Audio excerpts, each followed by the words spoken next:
all right. Good evening, everyone. Good evening, everyone. All right.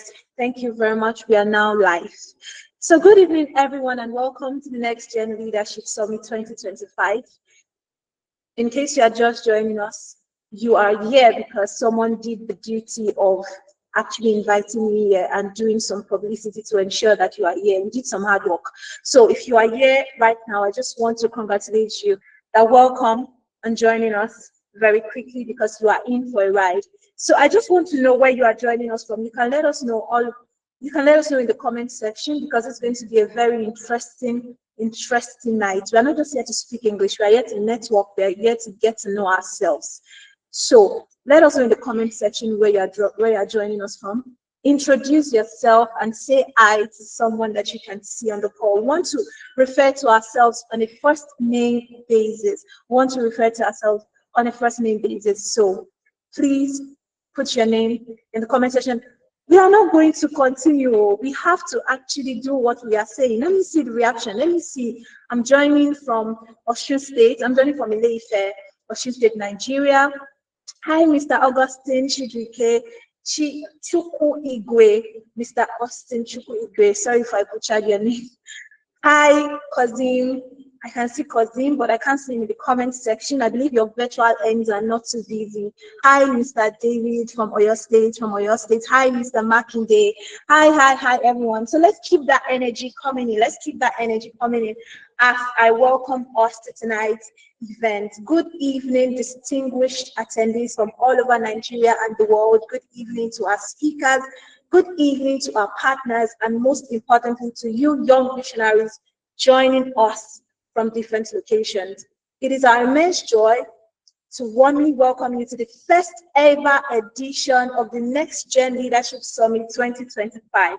Now, I want you to make some noise because this is the first ever edition of the Leadership Summit 2025. I want to see the fire emoji. I want to see your applause.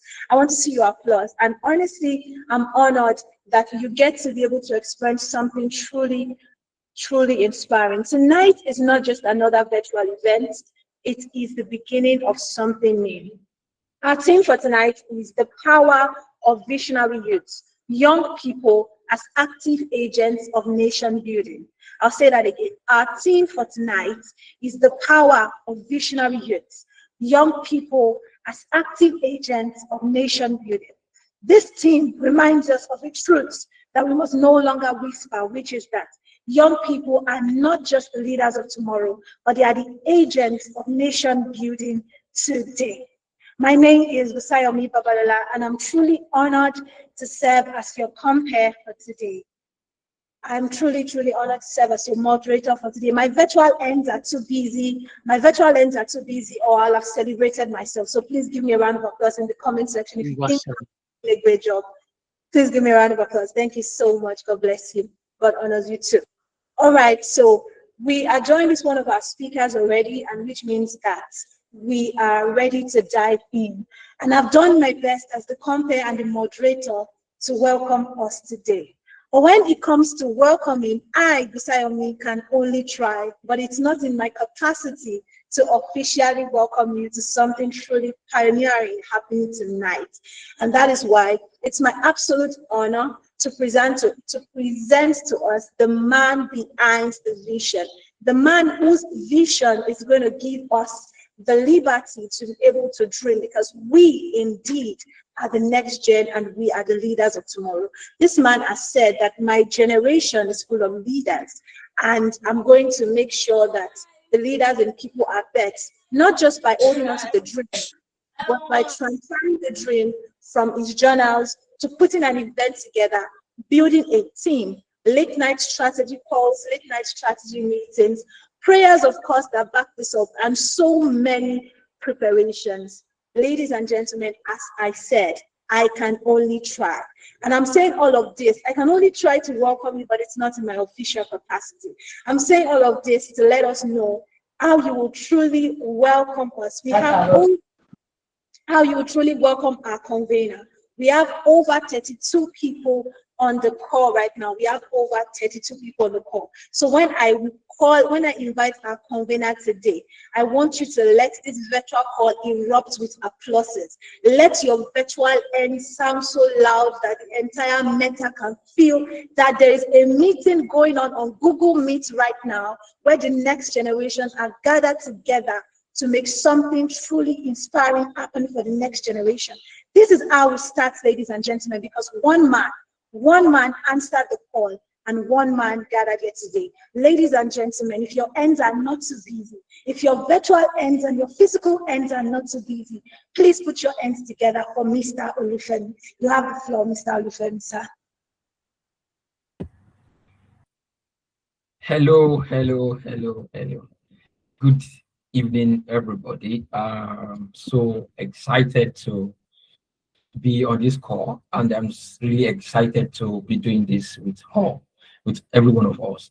For me, it's really a privilege to be the founder of the NextGen Leadership Network, and it's really like fulfilling to see some of the things that God laid on my heart coming into fruition and coming into reality.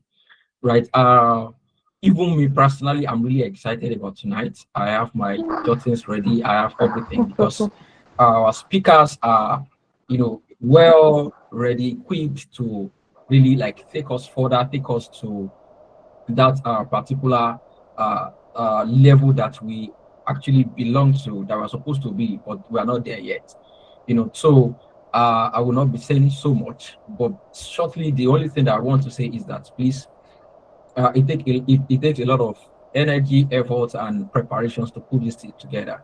And the major reason and the major idea behind this is so that every one of us will come together, learn, and then get to that place of understanding where we know how to really position ourselves as visionaries, but more importantly, to know how to contribute our quota to our nation while also still doing well academically, doing well professionally, doing well career-wise. So I want to say, please make your heart open, be ready, be prepared, as we receive our speakers. So uh, every other thing will be coming up later. Some of the things that we do at the next gen and how you can also partake and then be positioned for some of the work that is coming out from next gen. But for now, I will just say thank you, everybody. Thank you for joining early.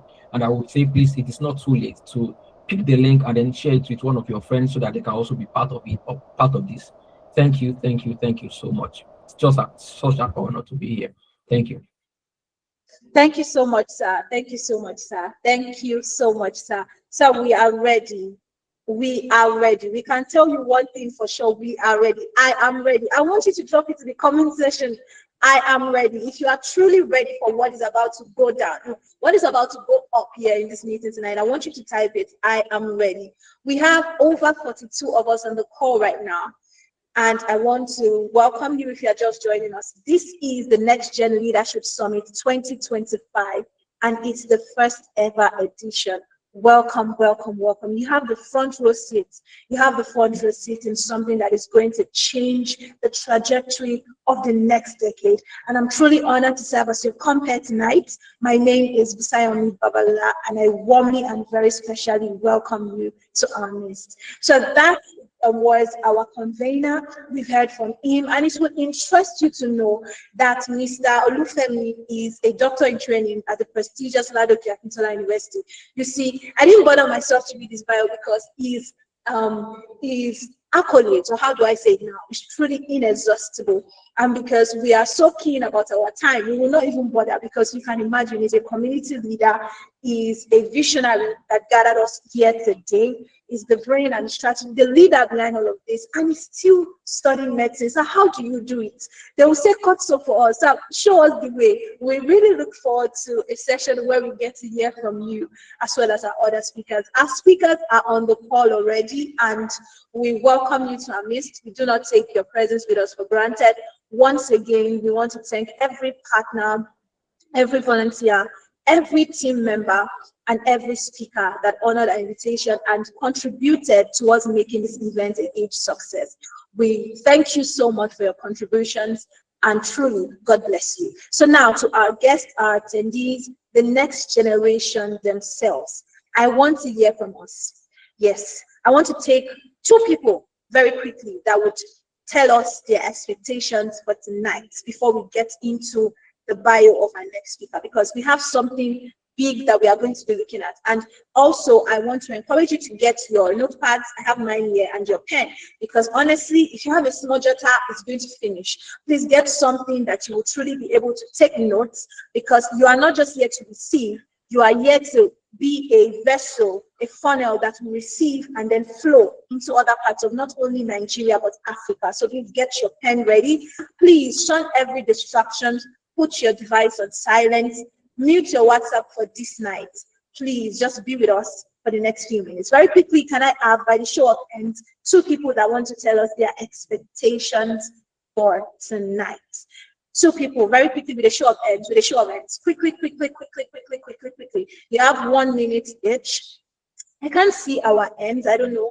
My team, please, I will need your help to hear, to see our ends up. I can't see our ends up yet. No, we are going to speak. All right, if you are in a place where you cannot speak, put it in the comment section what you expect from tonight's session. What you expect from tonight's session. I want to hear us what you expect from tonight's session. Let's see it in the comment section. And if you would like to speak to us, if you are bold, if you know that you are part of the next generation of leaders that will change Africa, that will effect a notable change over the next century, and you are bold, you can raise your hands and you'll be called upon. We are going to have an interactive night, and we are next generation here, so we are going to speak. I just want to see by the show of your hands, and called upon. And also make use of the comment section if you are in a place where you cannot speak. Also remember, as our convener said, please take a screen grab of your screen right now. Miss Titila or Sarah, I see you. I'm coming for you now. Okay, so please take a screen grab of your screen. Take a screen grab of this beautiful face talking right now. And I want you to post it on your status. And I want you to include the link. Tell them what has happened so far. Tell them they can't miss this. So this is a seed that you are sowing, just the same way Mr. Olufemi has sown this seed into our lives, this seed of bringing these amazing speakers together. Okay, so let me just quickly read what I have in the comment section, and I'll take Ms. Titila or Sarah, and I think we'd have to bring up our next speaker. So, all right, so I can't see this. I can't see that one now. Okay, so Ms. Titila, you have 1 minute, please. Quickly unmute and just say, what are your expectations for tonight? Because our speakers are here. All right, Mr. Titila, 1 minute if you can hear me. Thank you. Good evening, ma. Good evening, ma. According to because I'm joining this summit for the first time, so according to what it says, that's Next Leadership Summit. So my own expectation personally is what it takes to be a leader. I mean a good one, and also what can motivate one to be in that leadership position, and also to learn about how to maintain the leadership seat. Thank you so much. Thank you so much, Ms. Titila. You said this is your first time joining us. You are right on time, because this is actually our first ever. So you see that you are a VIP, you are a pioneer, and you have a front row seat in this. So we salute you, we say thank you, and we know for sure that you would definitely learn what it means to be a leader and remain there. Mr. Abdusalam, we can have you now, sir. 1 minute, please. 1 minute. Yes, thank you very much.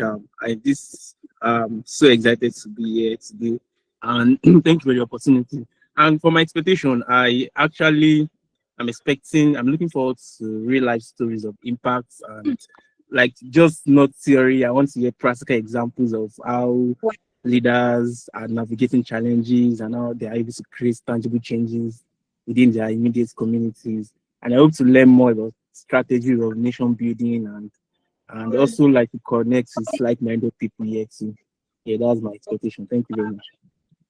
Amazing. He said, for those of us that might not have heard it, he wants to have the experience beyond the theory. He wants to have the practical. You know the way they say it in federal universities in Nigeria, that they'll teach you a lot of theory, but then what about practical? Now, no shades, but I'm just saying that we might, use a little bit more practical in our education system. Just saying for a visionary leader that will hear us today. So definitely, sir, you should watch out for your word because it's going to come. Definitely, you would learn in the practical terms. Mr. Chukwuigwe, we are very sorry. We will not be able to take your expectations now, but please drop it in the comment section, sir. I will read it.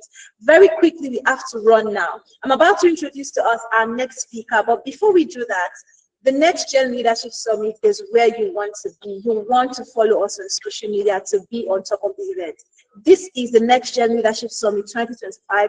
It's our first ever edition, and it is a 2-day event. So this is day 1. Welcome once again. We will not get tired of welcoming you. We are truly honored. Over 50 of us on this call honored our invitation, answering the call to be leaders for the next generation. So ladies and gentlemen, cheer up for something truly amazing. We are about to introduce the first ever speaker to grace the stage, and this time to grace the virtual stage of the NextGen Leadership Summit. I'm about to read his bio. It is inexhaustible, by the way, but we managed to fit it into a few paragraphs because we can only try to, express who he really is, but truly is beyond, his achievements are beyond what we would read to you today. So Mr. Sam Ashaolu is a change maker passionate about leadership, nation building, global youth engagement, and adding values to others. For almost a decade, he has supported and led grassroots efforts in international dialogues, global youth engagement, and advocacy across the globe, equipping young leaders as change agents, as agents of change in strategic leadership, peace building, and the strengthening of institutions. So you see why he honored our invitations to be here today. Ladies and gentlemen, I'm expecting to already see our applauses in the comment section. It would interest you to know that Mr. Samuel serves on the board of advisors and as a country ambassador for Voice for Rights International, domiciled in the United States. This is an organization that supports the efforts to train young leaders worldwide. So we see that this is not just someone that started yesterday. This is someone that has been doing this for almost a decade and is coming here with years of training and certifications to prove it.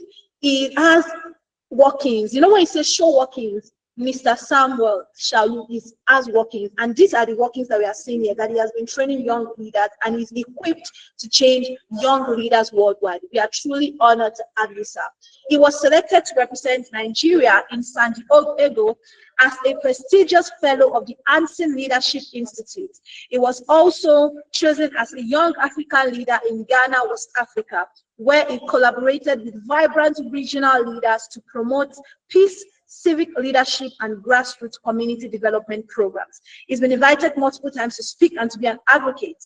As a thought leader, Mr. Samuel has spoken at major international conferences, including the United Nations Economics and Social Council Youth Forum. If you are like me, you are just like, sir, how now? Sir, this is a lot. Sir, this is it, sir. This is beyond what they teach us in school. How do you do it? Start writing your questions now. Start writing your questions. His commitment to advancing global change continues to inspire young leaders and emerging professionals. And he proudly represents Nigeria as an ambassador for young leaders in the diaspora. Mr. Samuel is driven to empower others and be a beacon of hope in his community by training and equipping young leaders as agents of change. He seeks to be a part of the solution and envisions becoming an ambassador who helps African nations, ladies and gentlemen, address global leadership issues related to international affairs across member nations. Ladies and gentlemen, tonight, if your virtual ends and your physical ends and your material ends, every end you have are not so busy, please start clapping, start clapping, start clapping, start clapping. I'm going to say keep clapping, keep clapping, keep clapping, keep clapping until you keep clapping. Ladies and gentlemen, welcome to me for the first time ever at the NextGen Leadership Edition 2025, the first ever. Ladies and gentlemen, welcome our pioneering speaker, Mr. Samuel Ashaolu. You have the floor, sir. We are truly honored to have you. Welcome, sir. Awesome. Thank you very much, Grace. Thank you, everyone. I'm super, super excited to be here this evening, Nigerian time, of course. Thank you, everyone. And I think for a second we should give Grace a hand as well. She has been amazing. I think Grace has been really energetic, trying to get us in gear and, keep us in the high spirits as we, connect to everything that we have to get today. So thank you very much, Grace. Thank you, everyone. And good evening, everyone. And once again, I'd like to appreciate the leadership of NextGen Network. Femi, I think when Femi reached out to me a while back, he was like, Sam, can you, come over and give us a talk? I was like, oh, I think the last time, if Femi could remember, I think it was 2024. I think I missed Femi's email because I was in travels then, so I couldn't really, connect for that. But I was like 2025, exactly 2025, all things being equal, by the grace of God, I must be at this one. And once again, I'd like to appreciate you, Femi. I'd like to appreciate Grace and the leadership team and each and every one of you present this evening. I think you are great. You are wonderful people making our time this evening about past, 7 p.m. on a Saturday to come out and just listen to me, rant for some few hours, if you know what I mean. So I celebrate you all, and this is a great time, and I'm super excited. But I can promise you one thing: it's going to be worth your while. It's going to be worth your time, and it's going to be worth every moment you're spending in this session. This is a great time. Leadership is about everything. We need leadership to direct our country. We need leadership to lead our lives. We need leadership to live a better life, and we need leadership to grow. So I'm so honored to be here, and thank you, everyone. I won't stop thanking everyone. It's a privilege and opportunity, and I can, assure each and every one of you, this is going to be a great time.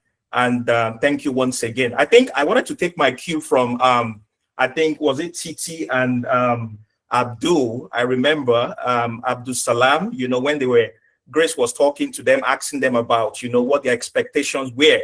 I really love that expectation, Abdul and Titi Lion. That was amazing. I was like, okay, all right.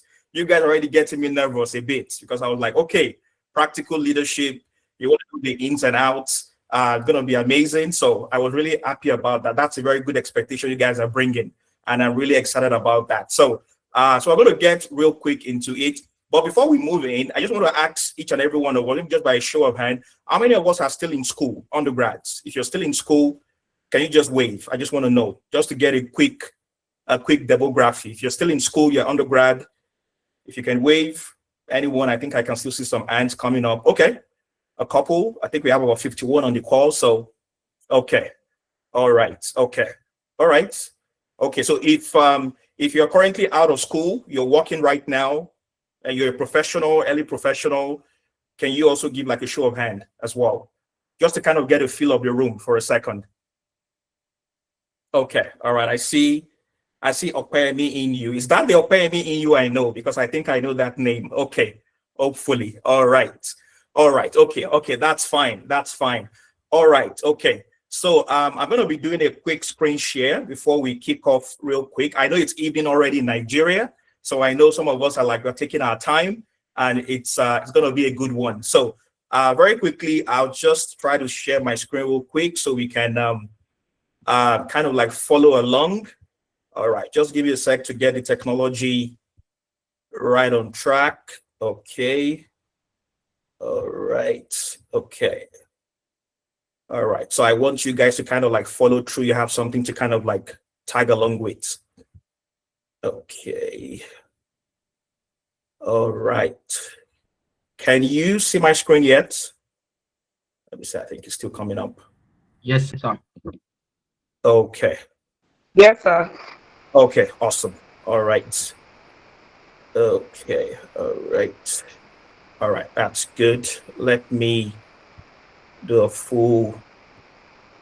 All right. Okay, here we go. All right, so once again, welcome everyone, and it's a privilege to be with us all. I'm going to go real quick into, everything we have to say. And I think I'll also take a cue from what Titi and Abdullah, I think Abdul Salam kind of mentioned the other time. So the presentation is going to be in two folds.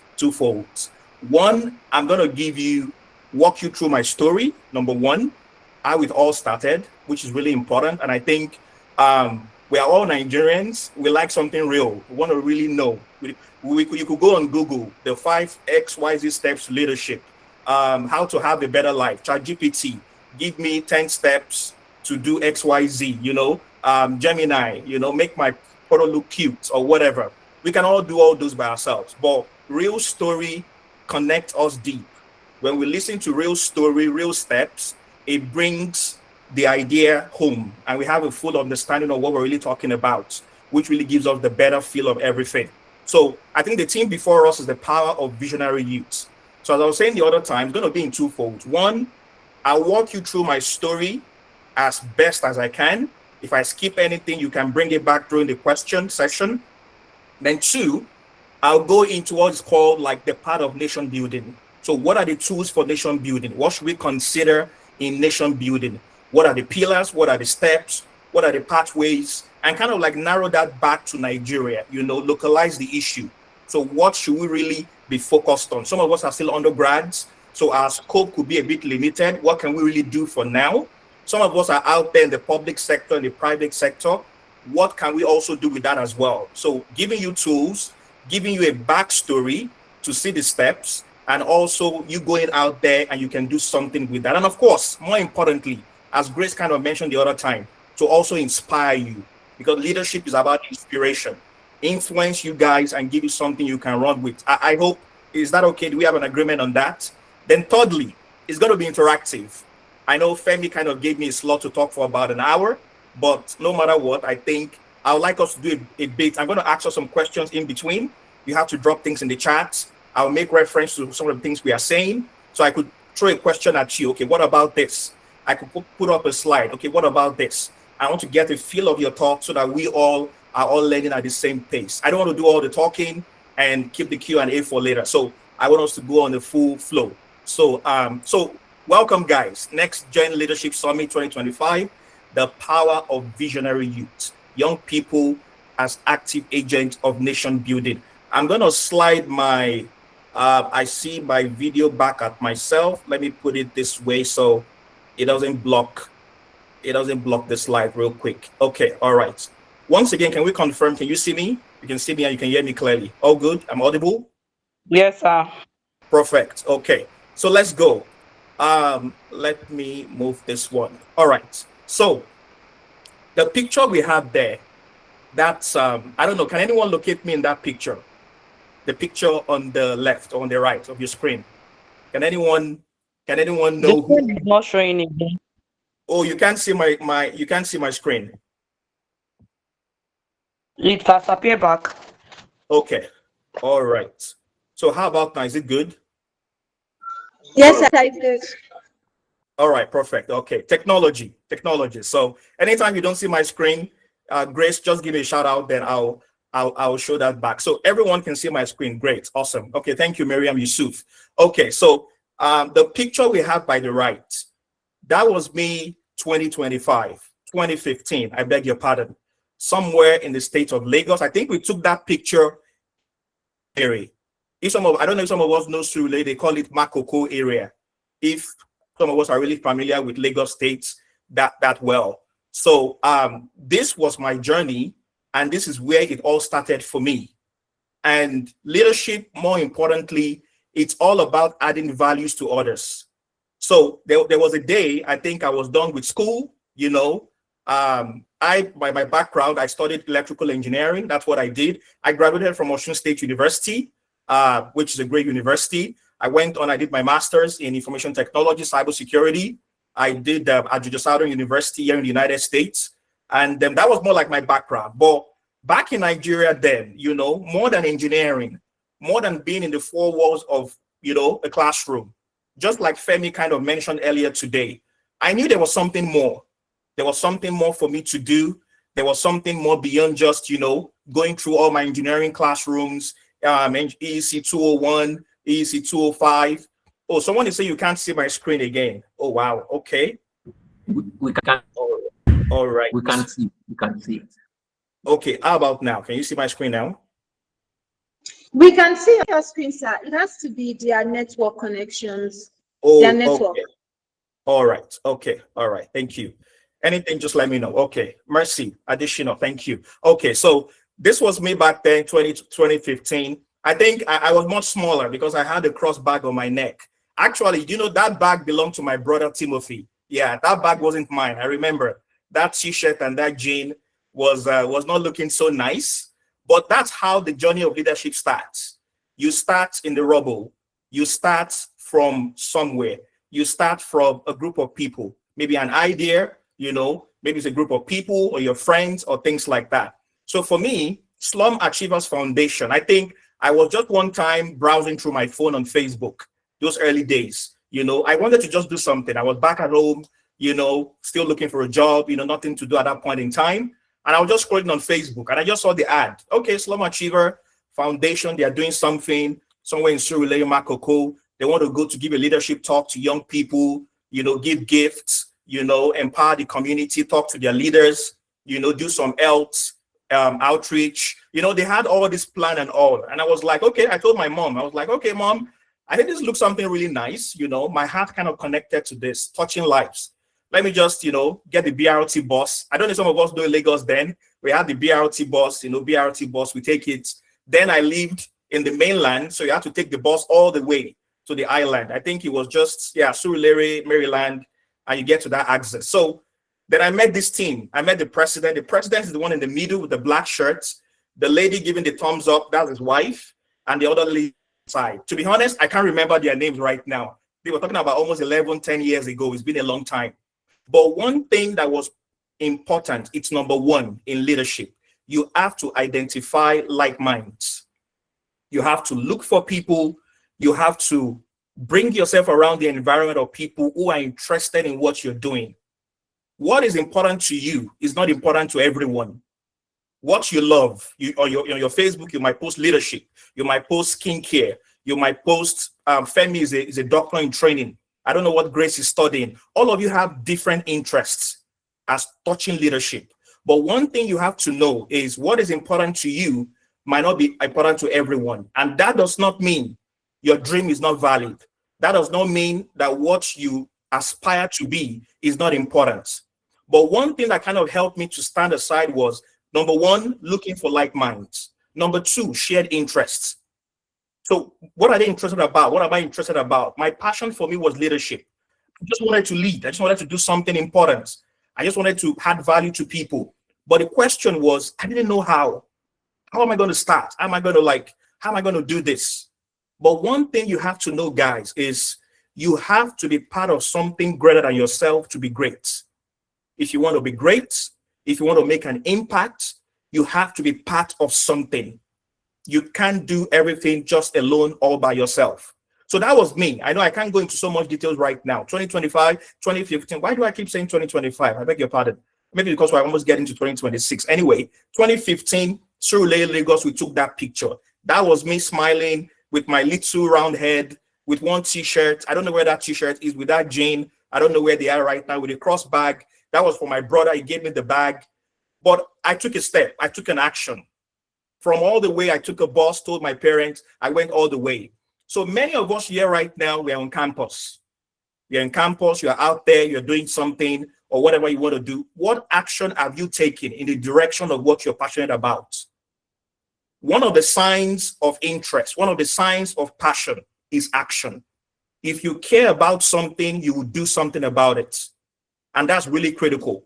So that was mine. And something else as well, joining a community. They had already been doing it before, but I had no idea. I was a JJC. I was just one young guy coming around. And it was a volunteering opportunity, which was a game changer for me. So those are things that are really, really important. And I think on the final note, something I'm going to mention also is who is already doing what you desire. No matter what you're doing, no matter what you're doing out there, no matter your knowledge, your expertise, no one is reinventing the wheel. Someone is doing something you're already doing. But you have to take that step, you have to take that action based on what you desire, which is really important. So I think that's something that really, really stood out for me on that ground. So going forward on that, of course, doing volunteering, going out there, going to communities in Lagos. That was all I knew then. I don't know, some of us, by show of hand, how many of us know Fela Durotoye? Fela Durotoye, the global public speaker. I know I could see some of, let me drop my screen a bit to see your response in the chat. Yeah, some of us know him already. Yeah, Fela Durotoye. After that event in Slum Achievers Foundation, we connected, we got phone numbers, and we heard of this conference. Oh, Fela Durotoye is coming to Lagos. Ikeja is coming to give a talk. I was like, oh, wow, okay. I don't know who Fela Durotoye is. I had no idea who he was. I was like, okay, he's coming to give a talk, and all right, I'll be there. I'll come. I'll show up. So again, I go back to my main point, action. You want something, you have to do something, which is really important. And for me, from starting, we moved to becoming. That was myself, I think, with that little tie. I still have that tie somewhere in my wardrobe, I believe. Yeah, it's always my special tie because I don't wear it that much again that often, but I have that tie in my wardrobe because it signifies something very important to me. So that was me in the United States, and that was when I applied for the NextGen Leadership Institute program. So out of volunteering for that Slum Achievers Foundation, I began to grow with the team. Okay, Fela Durotoye was coming in. I went there. And that was under the banner, or if I can remember, Young African Leadership Initiative, YALI. So YALI then was instituted by Barack Obama, the former president of the United States. And that was a global African initiative to kind of come around and help African leaders to be equipped in civic leadership, health leadership. And I think there was a leadership track as well. And there was a public speaking track as well, depending on what track of leadership you want to get involved with. So that was it. Then Fela Durotoye came to Ikeja. I still remember, some of us know Okwebi Allen in Ikeja. I went there. We all sat. Elder Davis was there. Wale, I can't remember his last name now. A lot of really, really great people were there. Then we sat down, we talked. I was just looking at everyone. What's going on here? What's going on here? So for each and every one of us here, you might have a passion. You might have something you want to do. You might have something in your heart. But the main problem or the main question is, how do I start? How do I start? How do I transfer this passion? How do I link it up with something actionable? Then from there on, leading on to impact. So sometimes you start in a rat race. You don't even know what you're doing. You're just around. You're just moving around, which is really important. So but for me, becoming, which is every young visionary journey, is marked by internal battles. There's some of us here right now, we're on campus. You want to do this. Your academics is pulling you one way. Family is pulling you one way. Your calling is pulling you one way.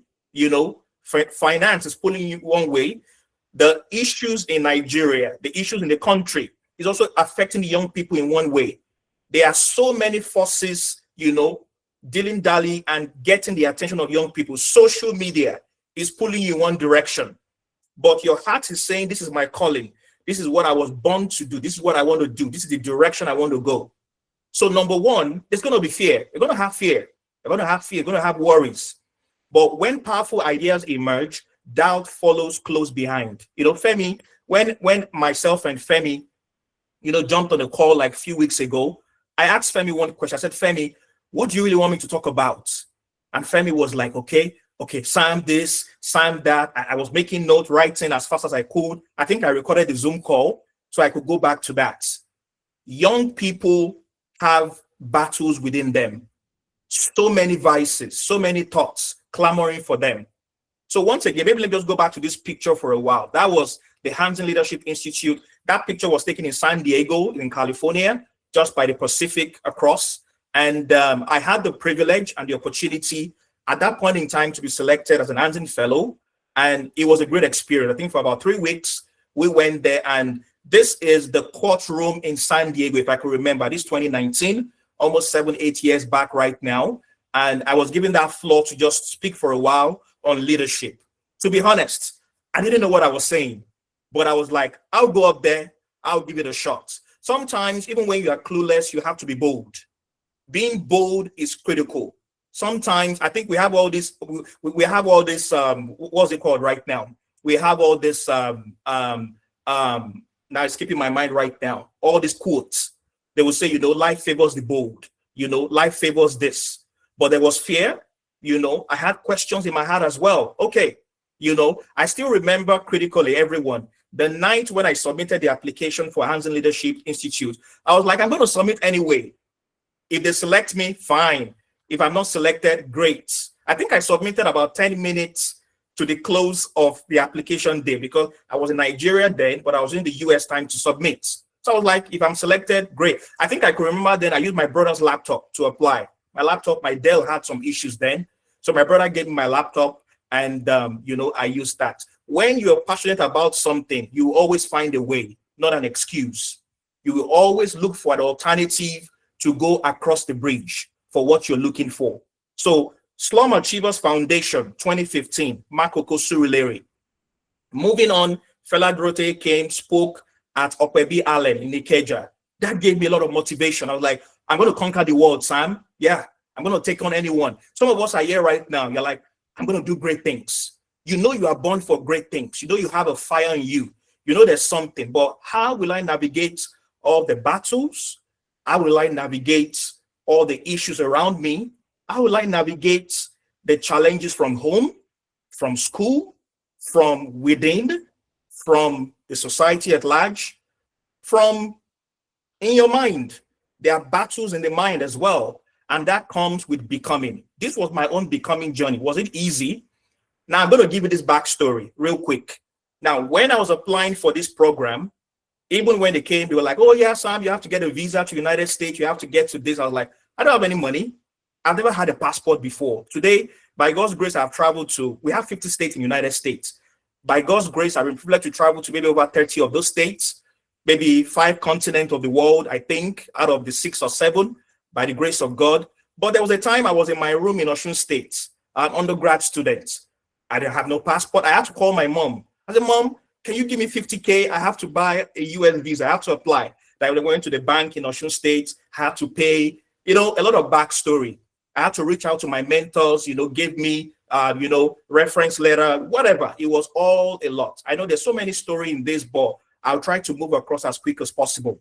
So, but there were fears, there were silent questions. Life is going to ask you questions, There are sometimes you're going to feel all alone. What am I going to do? But in those times, the strongest battles are often the ones we fight alone, which is really important. Everyone has battles around, within, even the spiritual ones as well is also involved. But at that point in time, I think one thing that really helped, of course, the grace of God, but one thing that really also helped was, this is what I have to do, and I have to go around whatever resource I can get to make sure this led to something important. And one thing I want to tell each and every one of us on this call right now is, I might skip so many information, but just go along with me. I'm going to drop the hints as I go. I might not emphasize on some things, on that plot, but just stay with me from all the journey to the speaking to the United States and how that brought to many things. And that led to more impact. And from there on, other things followed. So I want you to know that whatever you're trying to do for the first time, there are going to be fears, there are going to be questions, and sometimes you feel all alone by yourself, but it always pays off eventually. So I'll just move real quick to the next. And I think I have to slide this one way. Okay, here we go. Can we still see my screen? I think we can still see it, right, Femi? Oh, good. Okay, all right. So discovery. Now, just really quick, I told you about the starting. I told you about, all right, thank you very much. I think someone just dropped the chat in there. Okay. How many of us like my outfit in this photo? How many of us like it? I had this Ankara dress for a while. I can't remember. I don't know where I have it again. I don't think I have it, but that was a really good outfit. It wasn't looking really nice, That was a good dress. You imagine dressing this on the street of the US. Everyone was just looking at me like as if I came in from another planet. But anyway, I didn't care. So that was really a good one. So during that time, I was given the opportunity to give a presentation about my country. So I had to talk about Nigeria. What is special about Nigeria? What makes Nigeria different? So from Slum Achievers Foundation, Yali, Fela Dorote came to speak, Anzin came in, and that was my discovery. I began to see myself in a better light. As you move along the steps of your journey, you begin to discover yourself. I see young people ask a lot of questions. They ask questions like, Sam, how do I know what I'm to do? How do I know what my purpose is? The best way to identify your purpose is to go on a journey. You're not going to know everything clear-cut from the beginning. This is Sam right now. This is December 13, 2025. I don't know what I'm going to become in 2026. Yes, I have plans for 2026, January, February, March, April, where I'm going to be in April next year. I likely know where I'm going to be. Yeah, there are plans, there are strategies, you plan. But as humans, one thing that God has given us is the power to evolve, is the power to change, is the power to become, is the power to discover. So if you sit in a cubicle of isolation, oh, I just want to discover everything about me, it's not going to happen that way. You go on a journey day in, day out. You make mistakes, you fall in, you fall back. The days you are discouraged, the days you try new things, and you begin to see different folds of yourself. Now, I think when we're talking right now, Titilayo told us, oh, I want to know about leadership. I want to know about the momentum. I want to know about the drive. She's asking a question because that is the desire of her heart. She wants to know what to do next. Abdul Salam came up as well. This is what I want to know. Femi has that. Grace has that. Everyone has what they want to look for as well.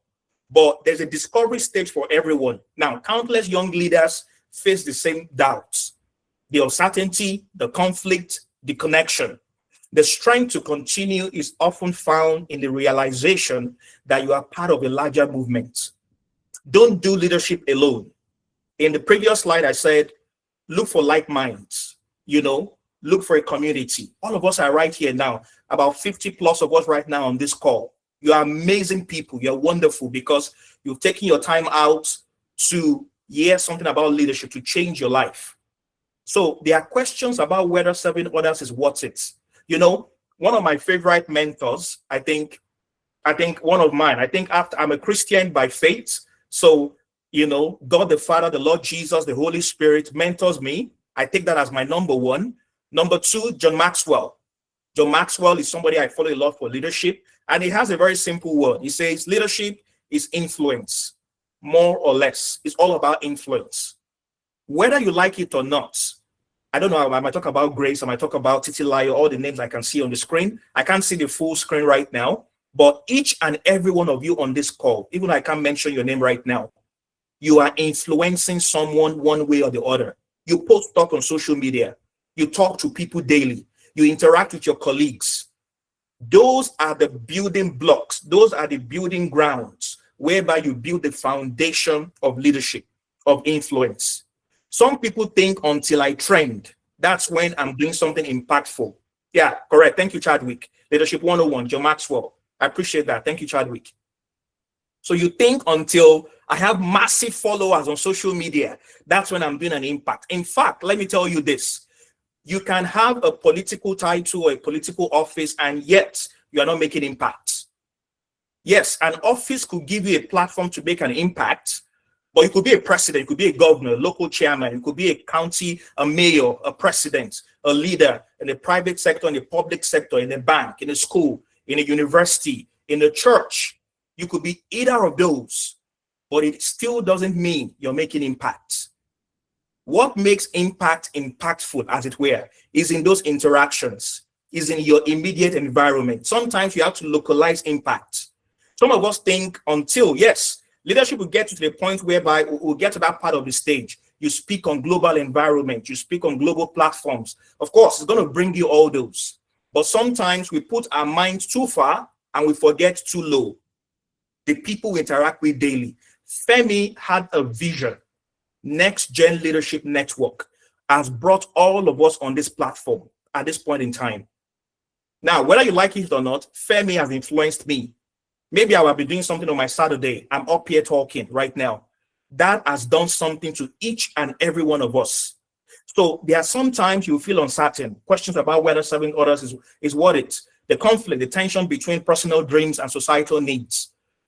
Recently in the Nigerian news, I'm sure all of us, we're following the news, the kidnappings, the banditry, the United States, having influence, political powers, the senator up there in Chicago coming to Nigeria to speak with our national advisor and things like that to find a way to curb this menace in the north.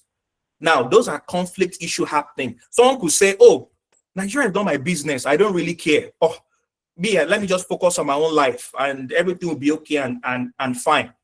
That's okay. They're just being human. It's human nature to be selfish at first, but notwithstanding, we are all affected by what's going on in our country. Whether you're home, my mom is in Nigeria, my parents are in Nigeria, So whether we like it or not, we are all influenced, more or less.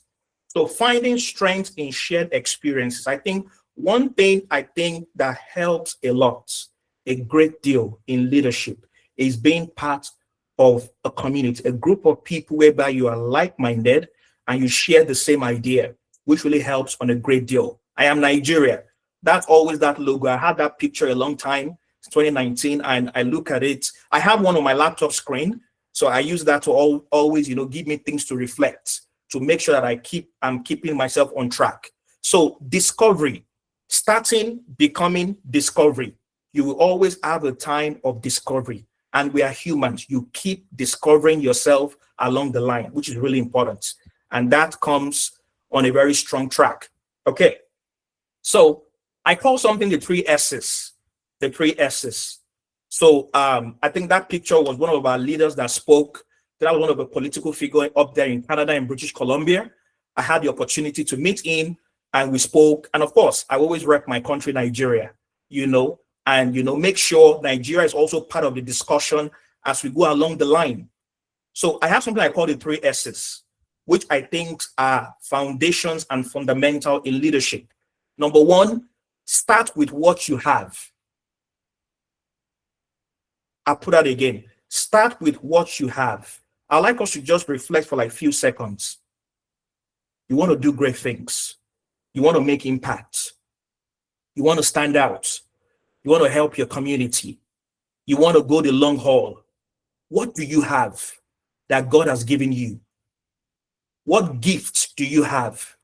Think about it, everyone, for a second. Just think about it. Sometimes we feel what we don't have is out there, whereas what we have is within, that we have not seen, we have not appreciated. Because what you don't respect in what God has put in you, you can never get the best of that thing. I wasn't really one of the brightest in my class. Well, I had 2-1 engineering because, so many reasons. In fact, maybe let me take a step out from that. Just remember when I said 2-1 engineering. In my final year of university, that's when I was selected for Anzen. So I had to travel out of Nigeria, come back, of course. No one knew about that. But all my friends were like, Sam, where have you been? 3 weeks, 1 month, we haven't seen you. We called your number, we called your line. Where are you? We thought maybe you have left the university or you have left the school. That's where sacrifice comes in. During that time, I missed tests, I missed exams. Did I miss exams? No, it wasn't the exam period. I take that back. But I missed a lot of tests. I missed lots of classes. I had to come back and I read on the double to catch up. Because that was my final year. Sam, I can't have a carryover. No way. I already had plans. Like after that, I had so many things. Job offers in Nigeria were coming in. Of course, electrical engineering, we have a lot of opportunities then, So, but when I got back, I had to take that sacrifice and read on the double to catch up with my colleagues. Some of my colleagues had carryover. They had to stay back. By the grace of God, I didn't have. I graduated good and fine, and God help. So leadership will cost you. Self-improvement will cost you. But the price you are willing to make is the reward you are going to get tomorrow. The price you are willing to make today is the reward that will give you tomorrow. It pays off. It eventually pays off. Sometimes you might feel, why am I doing all these things? Family is like, no one is paying me for this. Why am I stressing myself with NextGen? Everyone to your tent, O Israel, have fun and let me just rest. But eventually, life has a reward system. It pays off eventually. How many of us like that smile? That was a good smile on my photo. I really like that picture because I felt I smiled a lot. I don't really smile that much, but I'm trying to increase my smiling dimension. So coming back to this, stand out, 3 S's. Countless young leaders face the same doubt. So ask yourself within, what do I have? What do I know? Some of us, you undermine your thinking. You undermine what you already are. You look down on yourself. You look down on your abilities. And once you look down on your abilities, you cannot represent the glory of God that God has put in you. That passion, that calling, that desire cannot spring out.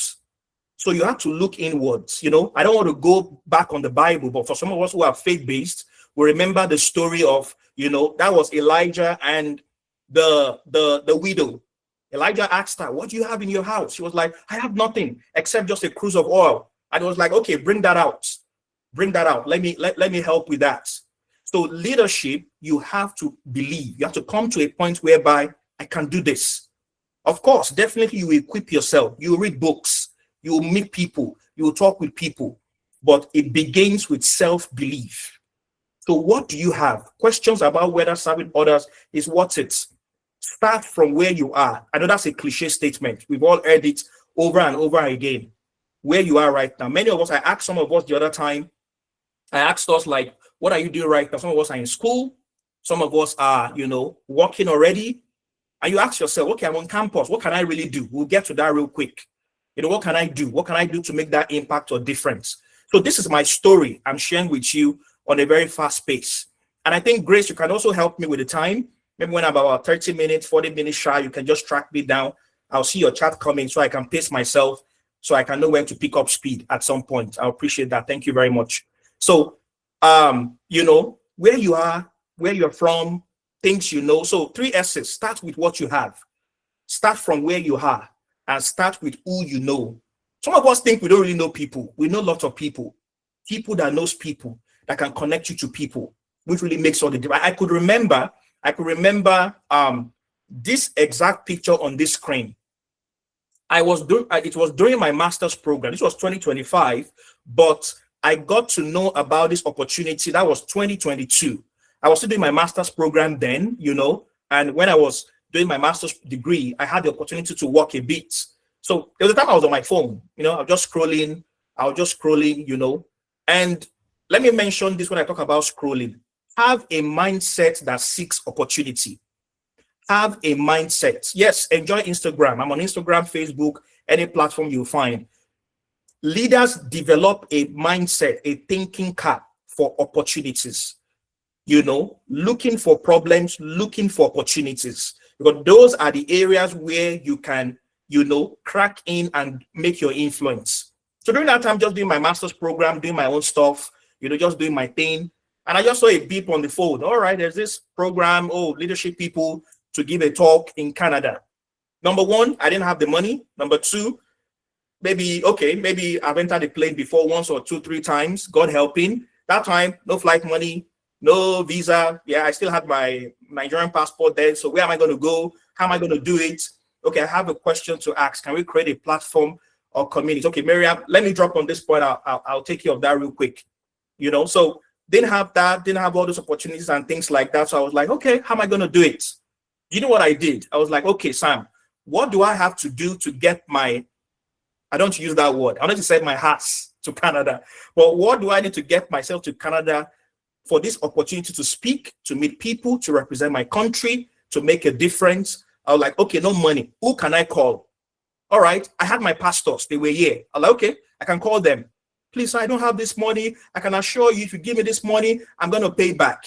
And they were like, okay, Sam, we'll give you. Take. I booked the flights. Okay, I went online. How can you apply for a visa to Canada? Blah, blah, blah. Yeah, okay, we'll have a Q&A after this. All right, thank you, Grace. Oh, how can I do this? Blah, blah, blah, blah, blah. I went there. Opportunities don't come to you. You have to go to opportunities. You have to make the step to it. So some people want people to put things on their lap. No, we are leaders on this platform.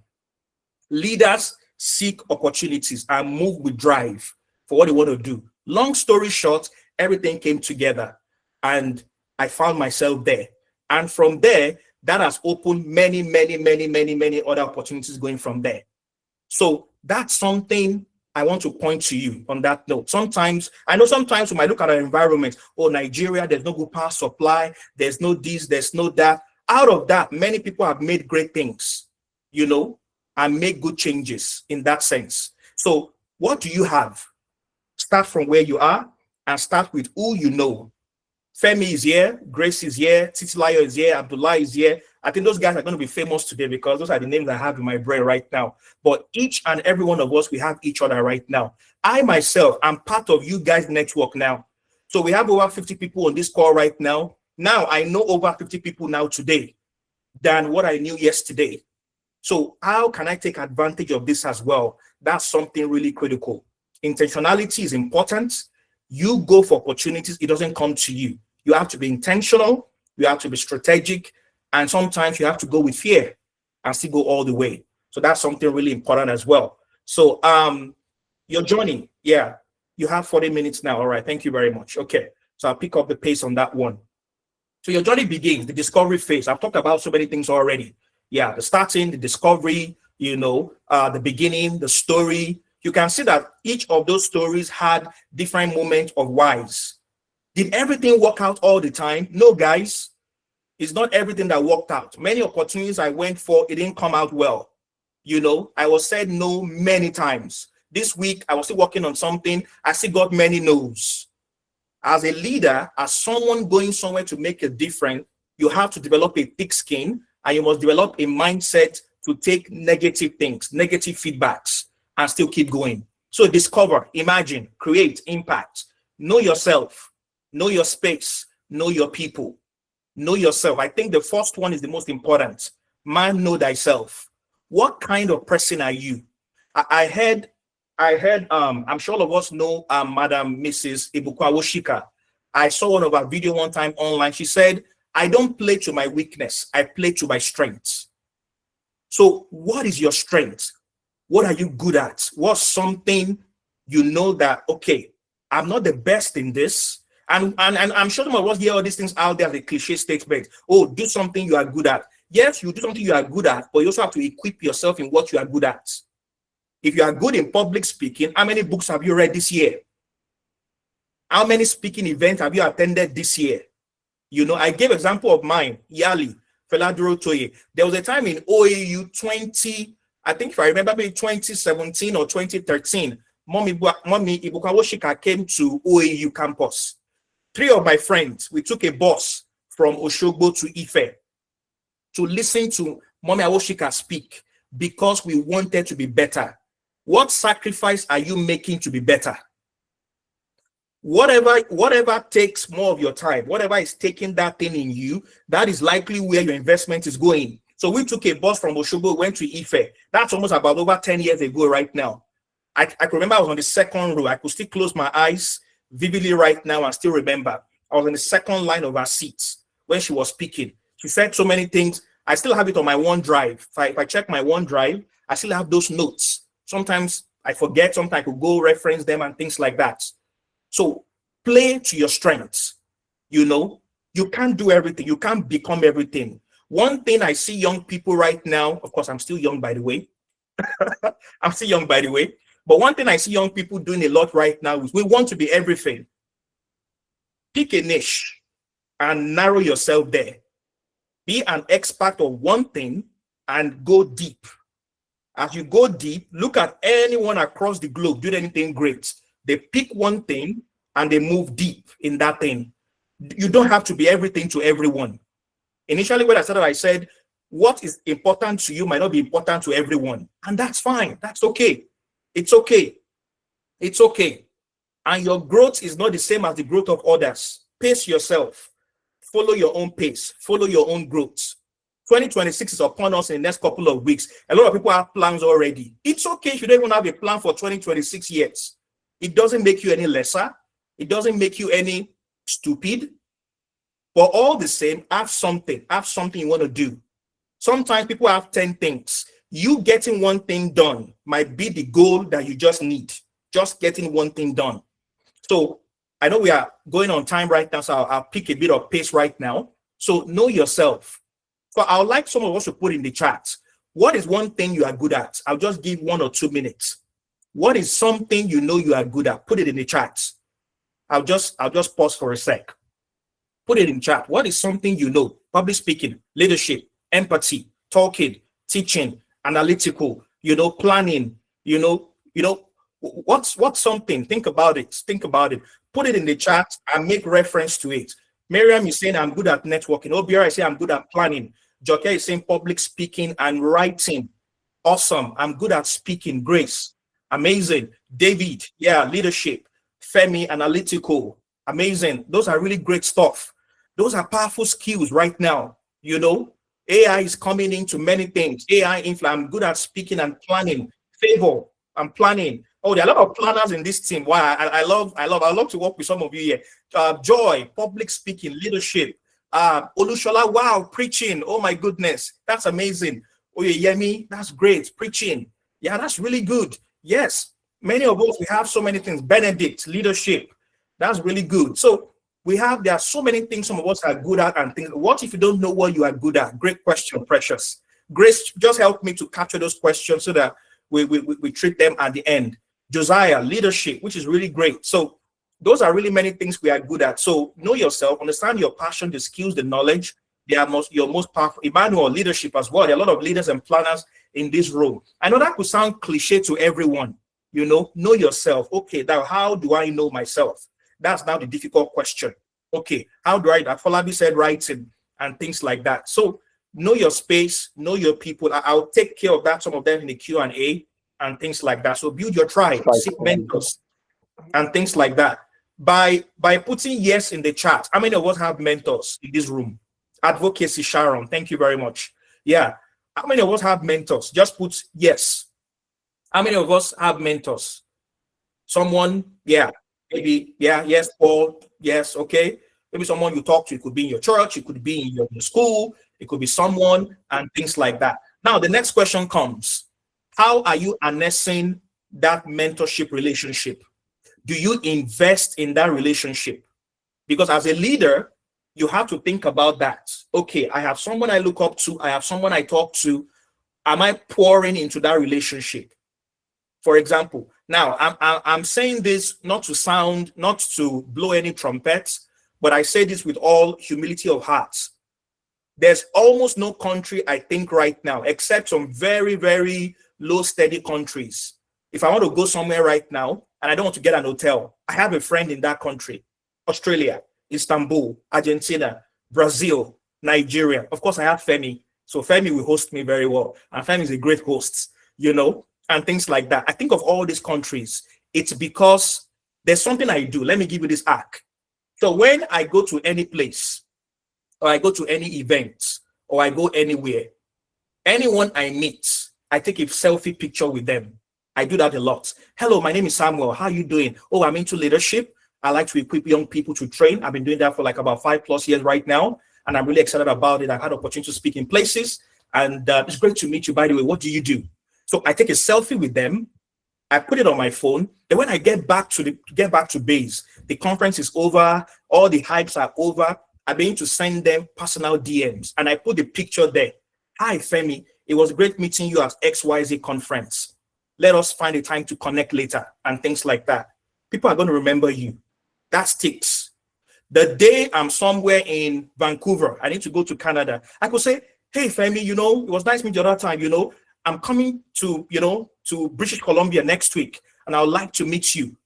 Can we find a good place? Say, wow, are you planning to get an hotel? Oh, yeah, sure. No worries. Come to my place and things like that. So sometimes we have this relationship, but we have to invest in them, and things like that. So that's something I do because it keeps people in your mind and they always remember. Oh, you follow up with them. Sometimes you see their post online. I could remember, Femi does something. I think Femi did that very well that caught my attention. When I post stuff online, I just see, who is this guy? Very quick to comment. I'm like, who is this guy? So fast. I post stuff online on my Instagram. I just see Femi.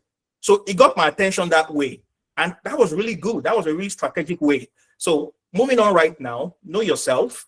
We'll get to some questions right now. Know your space. Some of us, our space is our campus. That's where we are, right? That's our environment. What can you do on your campus? When I was on campus the other time, I remember engineering, if I can remember that time, I think for a while, I was vice president at the point. At the point, I was Gen Sec. I did stuff on campus just to kind of help the environment and things like that. So those are things we can do that build us up on that ground. And moving on real quick, start what you have. I think I've broken this down already. So things you have passion. Some of us have put it in the chat. You have skills, you have knowledge, you've lived experiences, you've lived through research. Some of us, we have good expertise. Femi is a doctor. He's also interested in leadership. Some of us as well on this call, we have other things that we are good at and things like that. So What you have is your starting point. But more importantly, you also have to equip what you have. It's not all about just saying, okay, I like this. What can I do to fan this to flame and become better? That's something very important. So, and that starts by making a deliberate, conscious effort. So I've given all my journey, all the way from Surulere, going back to Ikeja, coming back to, Nigeria, Lagos, did a bit of US, came back, things like that, and other places as well. And do you know one thing? I'm still hungry for more. As a leader, you have to be hungry. You don't have to settle. Okay, I've done this. What else can I do more again in 2026? What other impact? What are some realms I've not touched that I can still go into? You understand? So some of you are at a level right now, you are thinking, okay, I think this is the best. This is the best. No, there's what we call arrival syndrome. Don't get into that arrival syndrome. John Maxwell will say, always have a mindset for growth. Always keep growing. There's more on the other side of what you are doing. So it's really important. So passion, skills, knowledge, start with what you have. You don't need to wait for the perfect resource or circumstance. Begin with your passion, leverage your skills, and apply your knowledge to create meaningful change. Sometimes we focus so much on what's next rather than living in the moment. What can I really do now at this point in time? That really helps. Where you are, for sure, definitely. Your campus, your community, the online society. Right now, AI coming in, so many things, all the Groks, all the Geminis, all the DeepSeek, all the OpenAI 3.0, 5.0, 4.8, whatever they have, all these LLMs coming into play right now. The online community right now is really massive. Look at every one of us right now. We are connected online right now because of what? This online platform. We're all connected right now. We are seeing each other. We're communicating.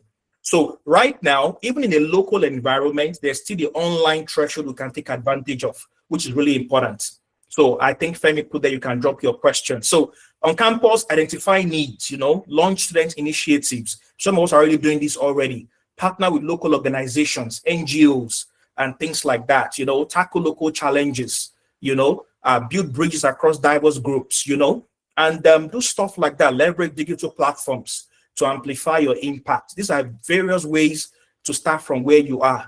And that really goes a long way. I told you that we went to the slum in Surulere, Marco, we went there several times. I couldn't bring up the other pictures. I had other pictures from when we really went to the slum in depth, but I had them somewhere in my drive. I couldn't locate it real quick. So I was like, okay, I'll just show you guys that one. So it's time. Okay, all right. So that's something we did the other time. So it's really important. So where you are, what you have, start with what you know, and that goes a long way to help us on a long run. So no one builds a nation alone. Your network is a critical component of your leadership journey. So I think, balance. I think I had that one on balance. Maybe let me just run all this just in the next 5 minutes, and we just wrap up on that, and we can, start getting our Q&A in play. So I believe balance is a myth. Some of us try to balance. I want to balance my life. Take as it comes. Some of us sometimes, I know we're not at the level whereby we can delegate tasks to people or tell other people to do stuff for us. But sometimes we feel, because as you grow, responsibilities increase. Some of us now, all we care about is just class, exams, that's all, it's fine. Except you're in a relationship or you are fending for someone. But balance is something, I don't think you should seek for balance. Rather, have a rhythm, have a plan. This is what I want to do. And you do that in a structured way. You have a structure, which is really important. So there are seasons for intense focus and embrace that rhythm. So the path forward, clarity, build that courage, do what you have to do, which really helps. I think we'll get some of this information later on. So we can also use that to also help as well. So find that courage, crave a balance, and that helps into personal excellence. So I love this man. How many of us know this guy? Inioluwa Boyeji, yeah, the founder of Flutterwave and Della, doing great stuff, pushing the country on the technological space. And, he's one guy I really love. And I don't know if I met him once, I think so, but he's doing great stuff and he's doing great things in the Nigerian sector, for tech, for development, and for global workforce. And I think he's someone that I feel is really doing things to build the nation. So finally, as we begin to wrap up right now, what are the pillars of nation building on the final note? I know, Grace, I'm taking a bit of your time, but I'm climaxing right now to wrap things up. I believe nation building rests on 5 pillars. All those pictures in there, those are just sometimes I have to give a talk on different issues like this. You know, nation building rests on 5 pillars: education, economy, security, industry, good governance, and the final one, I'm sorry, I think my screen blocked that for me, population. Nigeria, we have the numbers. We have youths, you know, over 60-70% in Nigeria are young people, you know, average between the age of maybe 18 to about 27 and a half, thereabouts. So we have young people in the world, in Nigeria, in our country. So one thing I think everyone on this call, find a way to plug into any of these 6. If you have, now you have the experience, you have built yourself as a leader, you know where you are coming from, you know where you are going, you know where your resources are, you are building yourself on the long run. Now pick a focus. Do I want to focus on education? How is education in Nigeria? Not so great. How is the economy going? You know, can young people have access to SMEs, to funds, starting a business, doing great things? Security, you know, and things like that. Industry, are we building things? Is there innovation? You know, good governance. And those are areas each and every one of us, everyone on this call from today, I know you've been doing it before, find a way to plug into all this, because these are the frameworks that determine core nation building, and we all can move into that. So which is really important. So plug yourself into any of these streams in your journey in becoming a nation builder, to be globally positioned. And I think are really, really core fundamental. So I think the rest of my slide just kind of like break all those in: prosperity engine, the security, the framework, the innovation catalysts, you know, leadership imperative, population, human resources. We have the numbers, we have everything, but we have to bring that to play. So I think on the final wrap, as we're going to take our questions right now, purpose over fear, which is really important. I've talked about this already. Your own story. Your story is different. Your story is distinct. And you are different from the rest, which makes us different in general. Growth mindset. I've spoken about that already. Build your tribe. This is a tribe. NextGen is a tribe. Build your own tribe. Amplify the impact and build that partnership together that makes the full difference.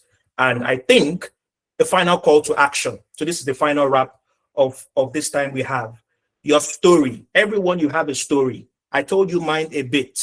Have that growth mindset, your own tribe, your own thing, and find a process to build on that. And nation building is a team sport. Your journey starts now. What is your story that only you can tell? There are challenges to embrace, and you have to collaborate with the process. Yours is education, the SG17 goals. What's yours all about? And you have to find a niche in that same area. Oh, and a final note, my mentor, I think, for leadership, John C. Maxwell, you know, John C. Maxwell, he has a favorite quote, which I love so much. Whatever you've been given is meant to be shared with others. God has given everyone on this platform, you have a gift. Small, little, great, whatever. You have a gift. Whatever you've been given is meant to be shared with others. That's the vision that Femi has. And that vision has brought all of us together here. So you have something, give it to others. Give your very best. You are a gift to the world. You are a gift to your family. You are a gift to the society. And if you like that, if you let that light shine all the time, you bring that difference to the world and you make the world a safer, a better place. Youths on this platform, be good, be visionary, and do great things in your world. Thank you very much, everyone. And welcome questions at this point in time. For everyone that have questions, let's throw that in the chat. And I think I welcome everyone back. Thank you very much. Thank you so much, sir. So that was a concise, power-packed 1-hour masterclass grade delivery. Ladies and gentlemen, a round of applause. So that was so amazing. Please, I want to see us clapping. I want to see us saying thank you. I want to see us showing our utmost gratitude. You see why I told us at the beginning that you have to call your friends, your classmates, your colleagues, everyone you know to be on this call, because what we just experienced is just mind-blowing, absolutely mind-blowing. See, my notes here are already full. I think I've gone five pages in, not because of things I want to highlight, but because it was just revolutionary. Thank you so much, sir. God bless you. In case you are just joining us, this is the NextGen Leadership Summit 2025. And sir, so many things stood out when you were speaking. And I had an epiphany when you were speaking. You referenced Eladrotoye being called to speak somewhere. And then I had a realization that this is the same way that so many people on this call will reference you, Mr. Sam Ashaolu, coming to speak on the NextGen Leadership Summit platform as something that truly changed something in their lives and in the trajectory of their journeys. So I know we are meant to go into the questions now, but the convener will not forgive me if I don't highlight a few things to us. So I want to highlight everything we've heard so that we'll be prepared for our questions. We have 2 questions already, one from Precious, one from Miriam. So before we go into the question, we have to review everything we've learned. Mr. Sam's journey went from Slum Achievers Foundation to Yali to Ansem. Take note of that. And one thing stood out when he was speaking: passion, passion, passion. And we cannot say all of this at this point without specially appreciating our convener, whose vision and passion has already brought all of us to this call together. This is inspiring enough. When Mr. Sam was ending his talk, he said, "What have you been given that is meant to be shared with others?" He said, "Everything that everyone has been given is meant to be shared." So right now, I want you to take a screen grab right now. Take a screenshot right now. Yes, take a screenshot right now, especially if you didn't invite anyone. And I want you to go on Instagram. I want you to go on Facebook. I want you to go on your WhatsApp status. And I want you to use the hashtag NextGen Leadership Summit. And I want you to write something that you've learned here today.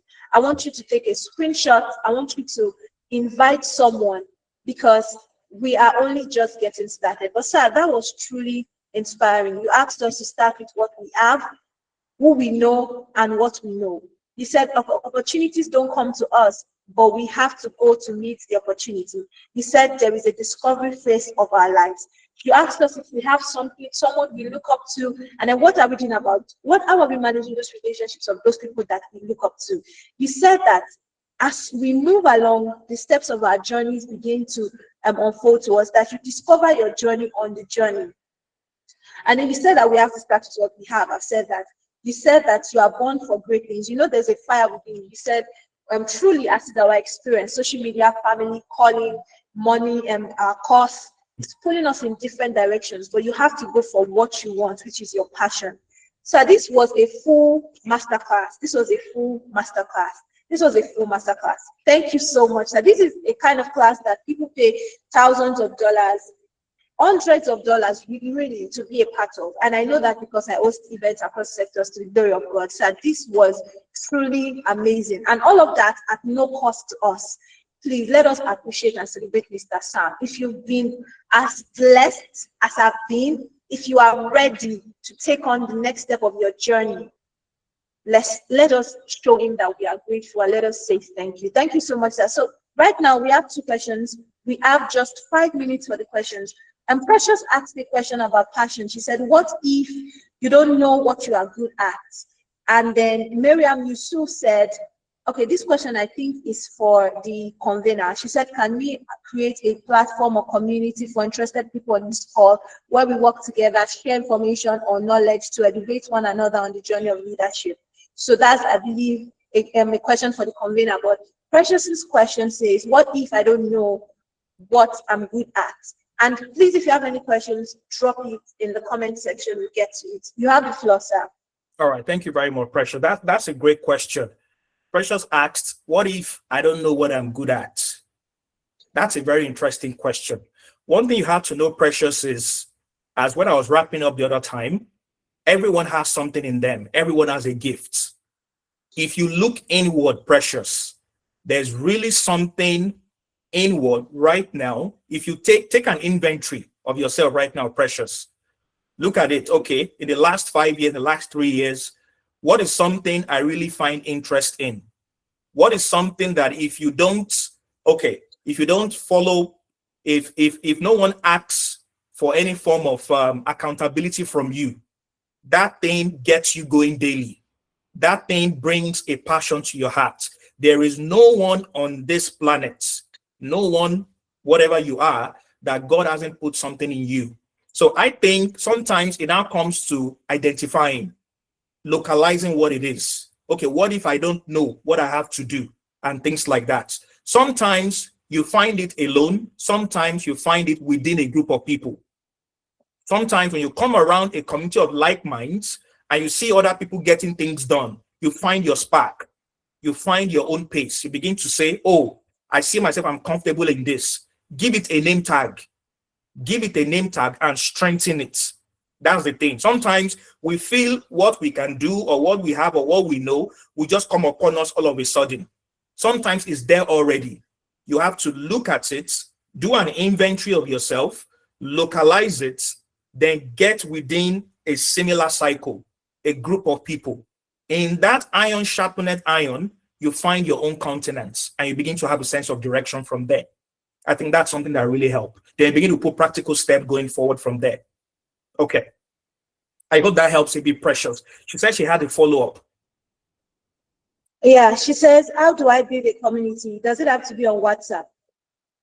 Well, online communities are great. Right now, online is the old thing as well. This is a community we have right now. We're on this platform right now, NextGen. If you have something, you have something great to do. There are many people who open a page on WhatsApp, on Instagram, for example. Young people love Instagram, GroupMe, Discord, whatever platform, Facebook, and things like that. But one thing I'll point out to Precious is, rather than just starting something, for example, I'll be honest with you guys right now. In as much as I represent other organizations, I work with them, I don't really have something I'm doing that I started. Should I shock you guys? I don't have any NGO, any network, any group that I started. But the thing is that as you grow in your valuability, people begin to call and pull. Sometimes my IG is full. Sometimes people say, Sam, I'm sending you IG, so you're not reading it. I say, I'm so sorry. No, I don't want to read your messages. But sometimes I have this organization. Sam, can you come this? Sam, if I'll be open to you guys next year, when I said, okay, I have to be in this place, I have to be in this country, I have to be in that country, I'm already prepping towards that for 2026. So as you two begin to grow in your value chain, opportunities will attract your value. They will say all the time on the cliche statement, they will say, don't chase money, chase value.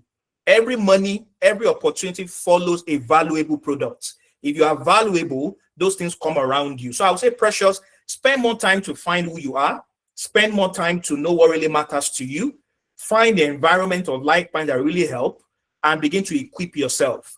Then with time, you begin to know what kind of approach to take. Not everybody will be a founder. Not everybody will start something. Sometimes you join something and you become. You don't have to always start something. You can join and you become, and you go from there. I hope that helps a bit, Precious. Yeah. Thank you so much, sir. There's a question from Miss Oluwakemi Olaolu. She says, thank you for a wonderful session. How do you train your mind to see opportunities when you are in a limited environment and you are trying to create opportunities others aren't seeing? That's a very good one. I think I'll use myself as an example. When I was in school as well, I had this my little phone, little device, and things like that. For some reason, you see, your mind on its own. I don't want to sound philosophical right now or multidimensional in this. Some people have all these bank theorems and things like that. That's not what I'm saying. But I feel the mind on its own is like a magnet on its own. What you focus it on, what you feed it on, for some reason, it looks like those things begin to come around you, sort of. So even though you're in an environment that is limited, I know in Nigeria, I'm a Nigerian. Yeah, we have all the power issues, the internet issues. I wonder how much right now is a gigabyte of data right now. When we buy those 2 gig, 1 gig, 5 gig, I don't even know what it is right now. Sometimes you buy your data byte of 15K, 20K. Sometimes my brother calls me. He uses a MiFi broadband device. He calls me, Sam, this one is this. I have to recharge. I said, what you it was not last week. You just recharge this stuff. It's finished. That's how it's working in Nigeria right now. Things are pretty expensive and things like that. Yes, those issues come and things like that. But one thing I will say, is it Mayowa that asked that question right now? Is as you train your mind, I will say the best way is to position yourself, put yourself in a cycle where those opportunities can get to you. Opportunities are everywhere, but you have to be positioned. For example, let me come to a very basic level. What kind of people do you follow on social media? Question one. Your Facebook. Now, I'm not giving any stride to our very Afrobeat guys, the Davidos, the Whiskey, the Burna Boy was in Houston, was it last week or so? He did a massive show. Davido comes all the time to Atlanta, Georgia here. He does all this stuff. So let me ask on a basic level, all of you right now, what kind of people do you follow on social media? There are people that by the nature of the life they have become, e.g. Fela Dorote, Mr. Fela Dorote, for example, he speaks across the globe. That kind of person, are you following him on social media? When you're on your phone, what do you spend time watching? YouTube, Simon Sinek, John Maxwell, Kevin O'Reilly, you know, I talk about Mr. Awobeji right now, all these people. So in order not to buttress that, you know, stretch on that question and everything, I would say, Mayowa, one thing that is critical is position yourself. That little phone you have in your hand, everybody has something. That little resource is a gateway to opportunity. How are you harnessing that gateway? Things are limited in Nigeria, quite all right, I know. But there are many avenues that you can get all these things, which really help. So I'll say positioning yourself, and in that little device you have that connects you to the world, follow the right people, listen to the right people. Opportunities comes that way. Then you can now put it in shoe leather and know how to move from there. I hope that helps a bit. Yes, sir. I'm very sure it helps because I even needed that. Thank you, sir. Okay, so we can only take one more question, and the other questions, please would have to direct it to Mr. Sam Ashaolu's DM on Instagram, and he will answer us. This next question is from Mercy. She says, how can I balance? This is the last question we'll be taking, sir. She says, how can I balance my academic life and my growth life? I tend to lose track of time most time, and I end up not doing most of the things I delegated for the particular day. Okay. All right. Good question. Thank you very much. What's her name again? The lady that asked the question, Grace. Okay. Mercy. Thank you very much. Great question. I'll say, first off, in my other slide, you know, I said something. I said, you know, knowing yourself and coming at your own pace. I'll say sometimes there's a challenge right now, young people especially with the influence of social media. You see, I have this friend. Sometimes I'll say, I don't see you online for some time. Why are you not online? He says, Sam, I'm taking a social media break. I said, okay, why? I don't take social media break because no matter anyone doing the success or whatever you are doing, I focus on my pace. But I'm happy for everybody doing something great. But what am I doing now? Back to that. I'll say, now back. Okay, what's your Instagram handle? Okay, Instagram handle. I think Femi, I gave Femi earlier today. Femi will put it in the chat for everyone. The Instagram and the Facebook handle. So you said, how do I balance that? I would say, Mercy, what is your own pace? What level of life are you in now? Sometimes we get pressure from looking from another person's level, and that gives us a lot of pressure. So we don't have the notion of, oh, I'm not balancing, oh, I'm having issues and things like that. So I would say, work with your pace. Who are you at your own level? Pick your pace and you pick it up from there. I know academics comes in, I want to grow and things like that. That's where prioritizing comes into play as well. You have to prioritize things. When I was on campus to Mercy, there are a lot of opportunities I could do, even off campus, or even travel, maybe to Kenya, to Ghana, and things like the time I had to go to Ghana. I think COVID came, I couldn't go at some point and things like that. So Mercy, one thing comes into place. One, your pace, my own pace. Your pace is not the same as Grace's pace. When we started this call this evening, look at the kind of intro that Grace gave. For example, when Femi came up, you saw Femi had a different pace. Whether you like it or not, Femi is my boss. He's the boss of this group. He has a different pace. You know, Grace has been doing overtime. Maybe for some, she has gotten a little bit of vibe, and she knows how to go on the flow extempore without even looking at something else. So where are you? Ground yourself, your pace. Number two, prioritize your things. Things will be thrown at you, but you have to prioritize. Sometimes you have to defer. What is important now? What is important later? And balance that as you go. Another thing, have support groups. Third thing I'm saying, have friends around you that could also be accountability structures around you. Hey, Mercy, you said you will read this thing this week. You said you read 5 books this month. You've not even read one. Have friends like that around you. Have good friends. Guys, 79 people on this call have good friends. Don't undermine the power of friendship. Have people that can hold you to standard, people that can give you accountability forces and things like that. So your pace, prioritizing, having good friends, it helps you on the stretch and puts you at that pace. Then over time, you rise, you fall, you make mistakes, but you see yourself leveling up with time. I hope that helps, Mercy. Yes, that helps, sir. That was truly, truly helpful. You said we should move at our own pace. Your pace is definitely different from the pace of another person because we are different human beings. You make a mistake when you compare yourself to another human being. That's totally different from you. Different backgrounds, different interests, different personalities. Move at your own pace. So that was very powerful. So the entire session was very powerful. NextGen Leadership Summit, please let us show our gratitude. Let us show our gratitude with applauses, with fire emojis, every emotion, every vibe in you. Because if you truly understand what has happened here today, you'll be truly grateful for Mr. Sam. So on behalf of the partners, the volunteers, the guests, and myself as the moderator, we want to say very big thank you so much, sir, for your time, for your knowledge from years in the industry, from years of experience, for speaking to us not only through theories, but practical examples that are really true, Everything you've taught us here today, sir, are actionable. Everything you taught us here today, joining communities, everybody has something they need to share. Start from where you are. Do you have mentors? So everything are steps that we can take on immediately.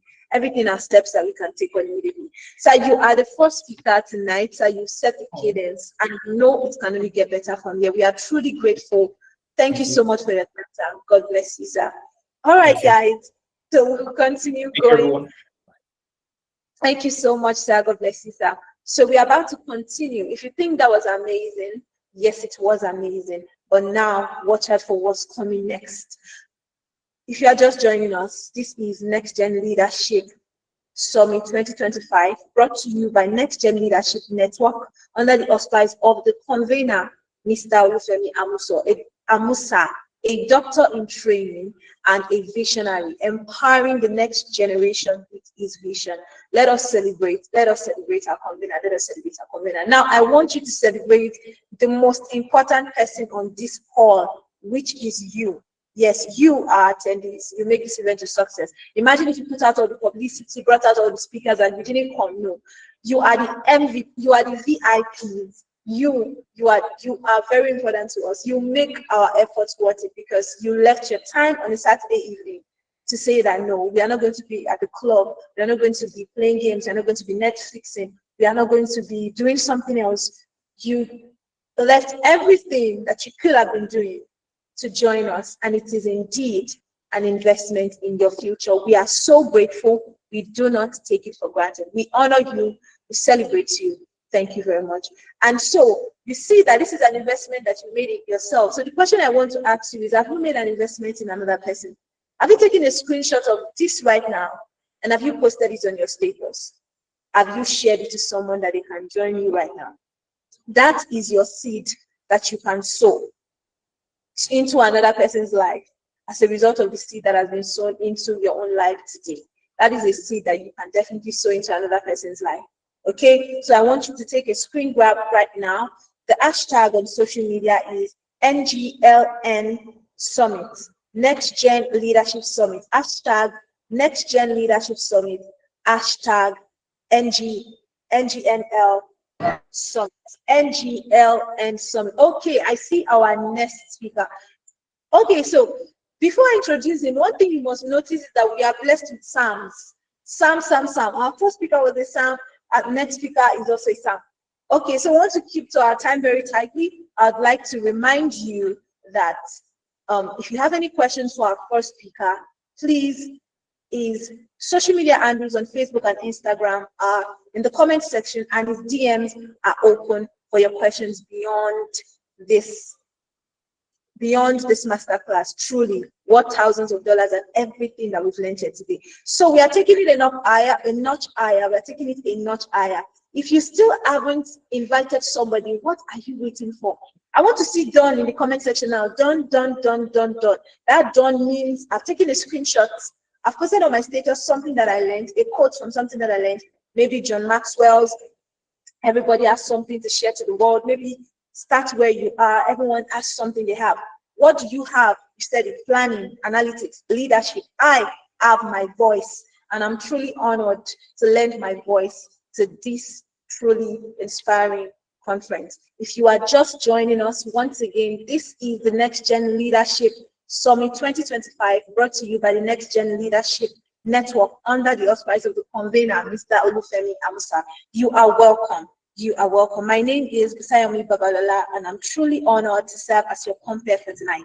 So we are moving on, and I want us to keep the energy going. Now, I want you to give me some fire emoji in the comment section. I want you to give me some fire, some fire. I want to see some fire. I want to see some fire, because we are about to turn up the heat. We're about to turn up the heat. We're about to turn up the heat. Because I told you then, listen to me now. Don't say I did not do anything for you in 2025. You don't want to miss this next session. I'm particularly excited because Mr. Sam'Naike is a mass communicator. Now, it is my absolute honor to read his bio. I want to crave your indulgence to please listen as I read the bio of our amazing speaker, our second speaker at NextGen Leadership Summit 2025, Mr. Sam'Naike. Okay, Mr. Sam'Naike is a trained mass communicator, seasoned professional with 2 decades of trailblazing success in corporate training, business consulting, and life coaching. With a passion for inspiring transformation and fostering the long-lasting success, he has catalyzed the growth of numerous big companies and empowered countless individuals to reach their fullest potential. He currently operates as the lead consultant for Getting Ahead and also serves as an associate consultant to several reputable management consulting firms. In the last 14 years, it will interest you to know that Mr. Sam has consulted and facilitated trainings for the following organizations: Total Energies, if you know Nigerian British Chamber of Commerce, if you know the University College Hospital, UCH in Ondo State, he has consulted for them. If you know Ogun State Agency, those that are from Ogun State, Ogun Saka, he has consulted for them. If you know Sky Bank PLC, now Polaris Bank, I believe. If you know Chartered Institute of Commerce in Nigeria, of course, you know the Lagos State government. You know Bovas and Company Limited. I know that petroleum company in Ileife, yeah, he has consulted from them. Mercyport, Advanced Microfinance Bank. Oh my God, I could go on and on. Ibile Microfinance Bank. Are we not blessed? Are we not blessed in the NextGen Leadership Conference? I want to see your applause. That's not all. He has consulted for NYC, IHS, Stanbic IBTC Bank, Radisson Blue, OOUTHCH, LUTH, LUTH, and many other key presentations to churches and different audiences within Nigeria and beyond. He is the convener of the yearly Get Ahead Conference. If you know Get Ahead Conference, this is our convener. So we have 2 conveners in the building. We have another convener with us here. If you know Get Ahead Conference, our convener is here.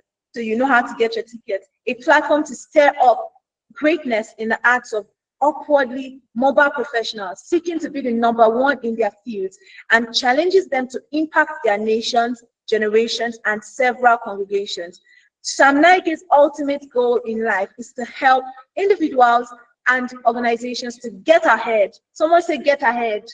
Get ahead. I want to see you put it in the comment section. Get ahead. Get ahead against all odds and forbid them from dying unnoticed. In case you are on this call, Mr. Sam'Naike forbids you from dying unnoticed. Ladies and gentlemen, if your virtual ends and your physical ends are not too busy, I want you to welcome with me our second speaker this night to NextGen Leadership Summit 2025 convening edition, pioneering edition, Mr. Sam'Naike. You have the floor, sir. Thank you so much for being here with us, sir.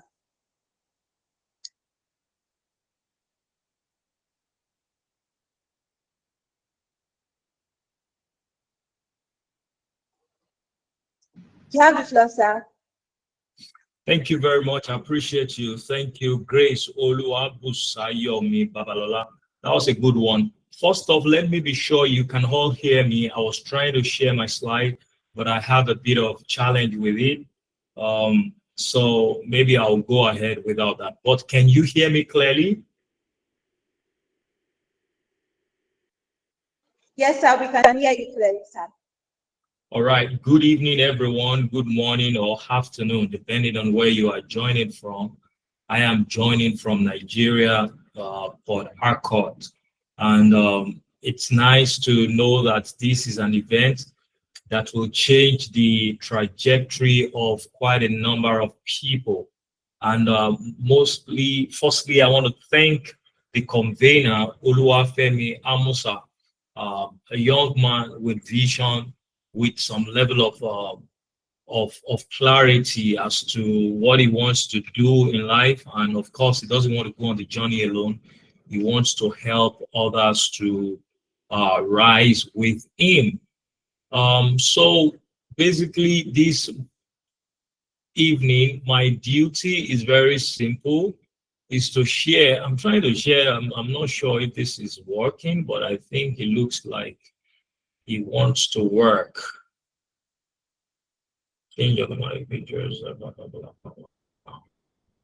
Sorry, can you see anything on the screen? Does it look like I'm presenting anything? Yes, sir. Oh, good. Yes, sir, we can, sir. Can you see my slides? Yes, sir, we can see a slide. Beautiful. Just trying to try it out. I'm not sure if it's gonna fly. I haven't done that on with this device before. I think that's the challenge I'm having. But can you see my slide right now, please? I just want to be sure that everyone can see my slide. All right, thank you very much. I see some thumbs up, so I believe you can see it.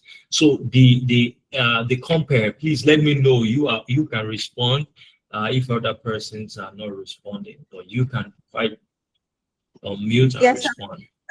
sir. All right.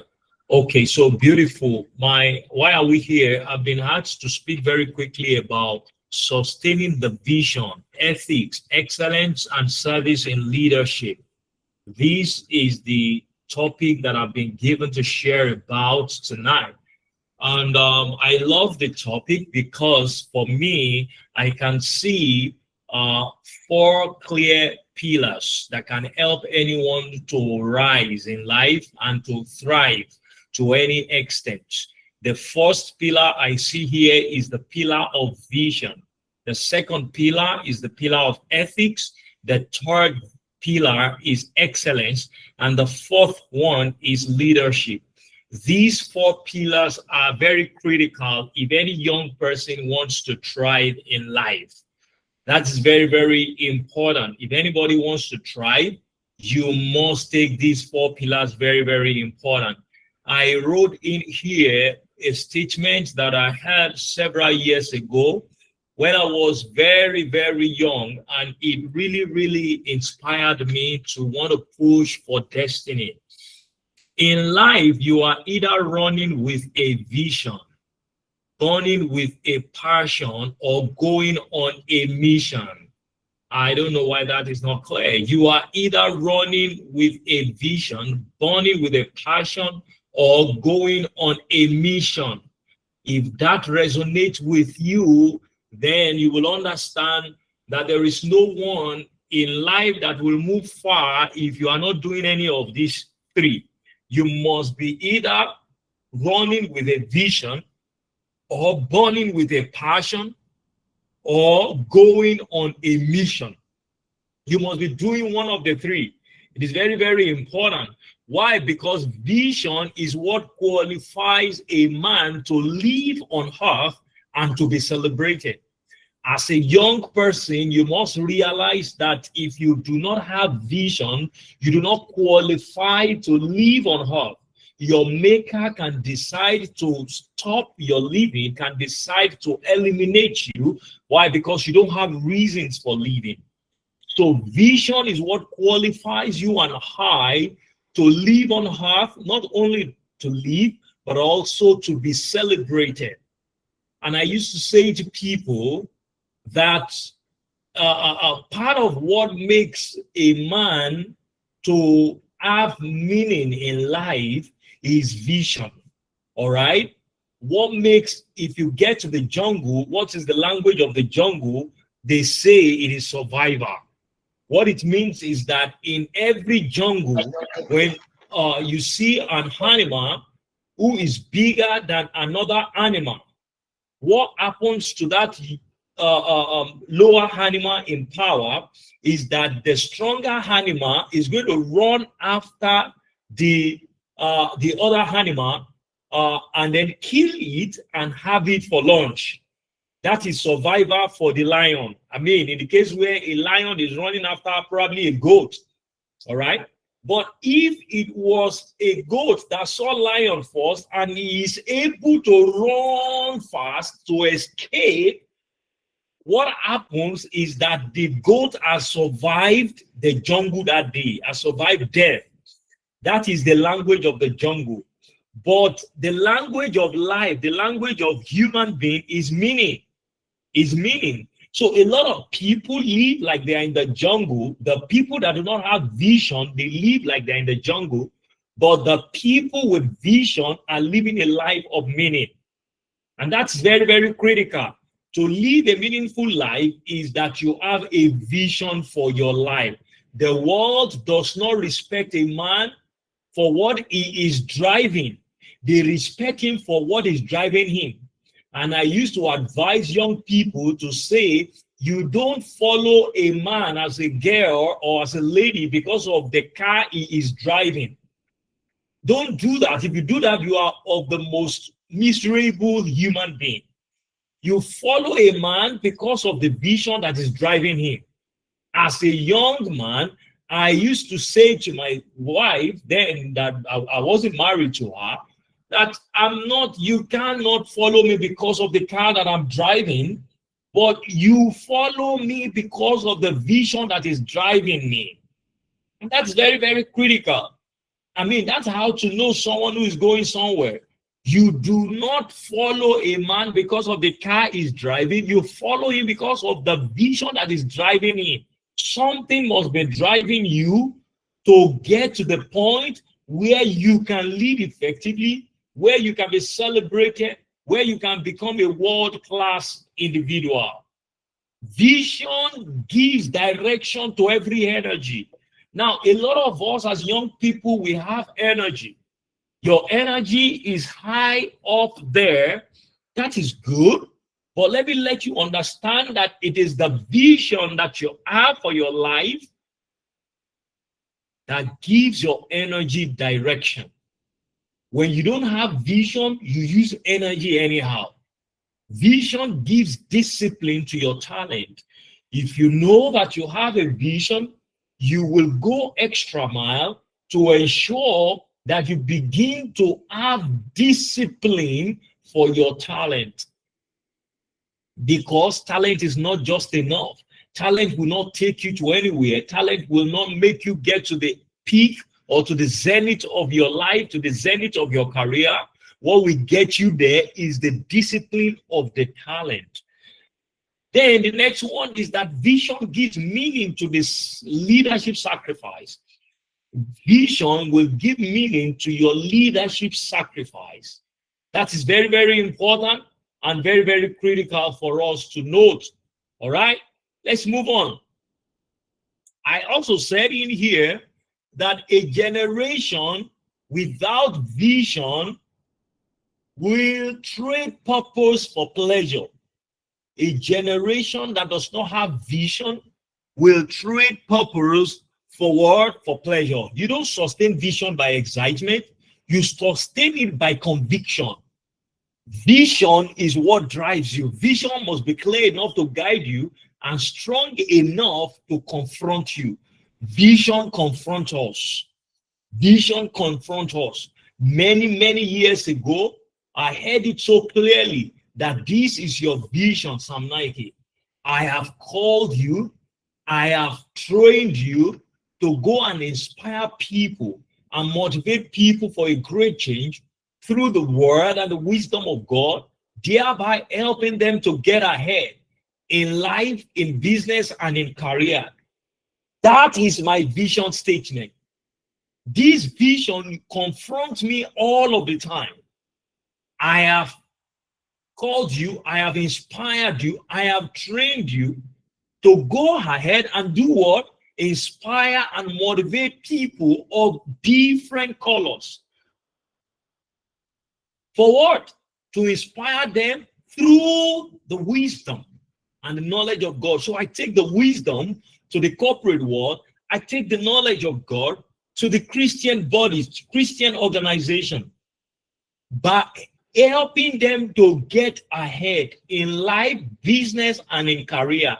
This is my personal vision. I have a vision to make sure that everyone I get in contact with, every organization that I come in contact with, I sharpen them, I inspire them, motivate them for a great change. For a great change. So this is a vision that confronts me every now and then.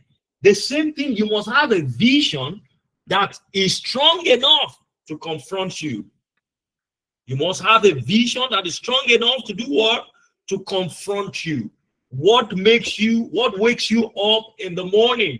Those are the questions you should be asking yourself. What problems bothers you deeply? What are the things that disturb your head? This is vision.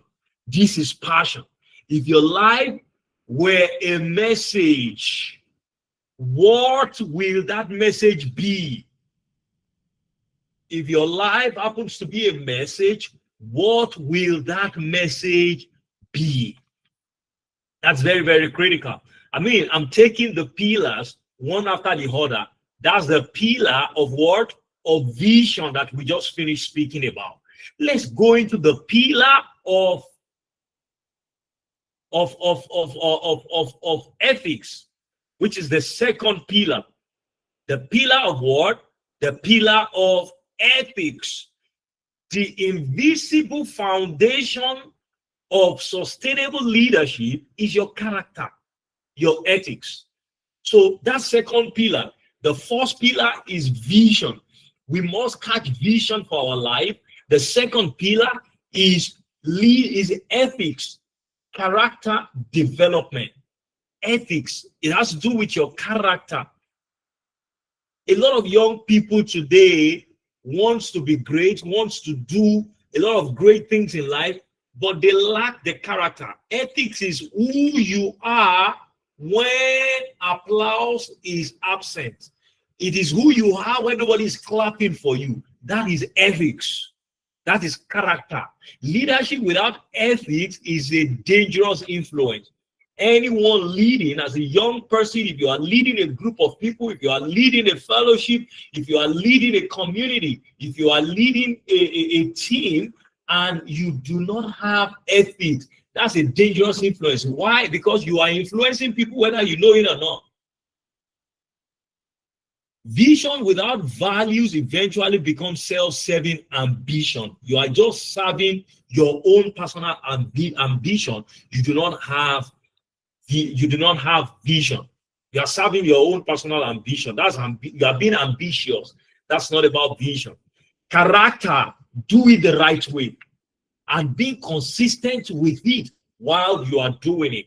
That's what character, that is what ethics will do for you. That is what ethics will do for you. You don't just climb up. You make sure that you process your way, process your way and program your way to climb up. You don't fall from leadership suddenly. You slide gradually. What that means is that you will see young people who have risen, who are in a place of leadership, and then suddenly they start to decline little by little. Why?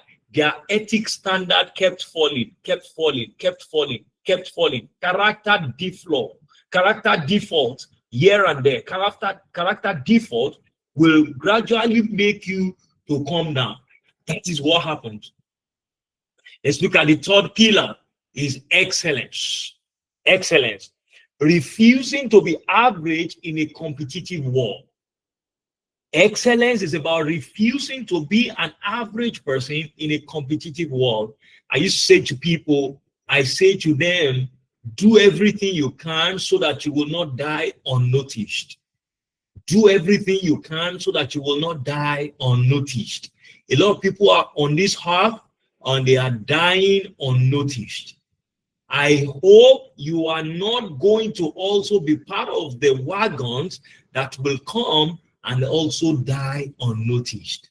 The only way for you not to die unnoticed, the only way for you to live on earth and be noticed is by excellence. Is by excellence. Is by you living an excellent life, ensuring everything you do has a taste of excellence. Excellence is a decision made daily, not a gift given occasionally.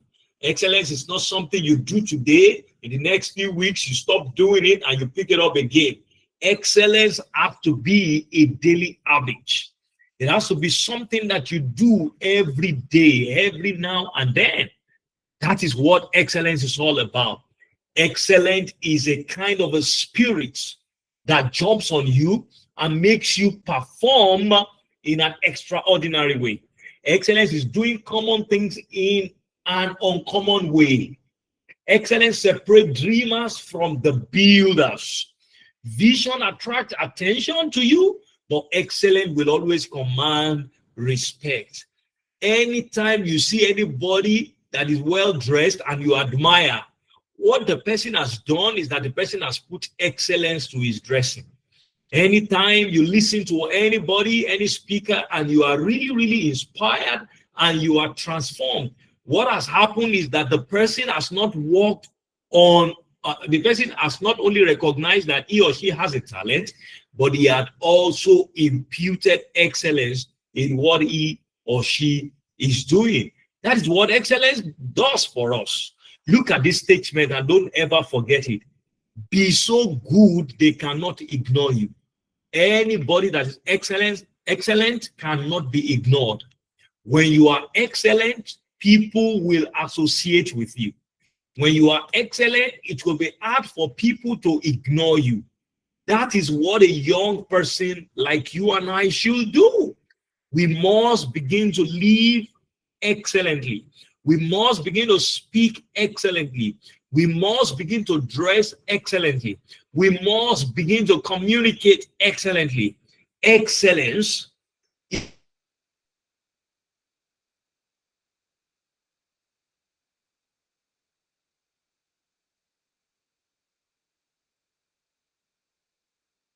is excellence.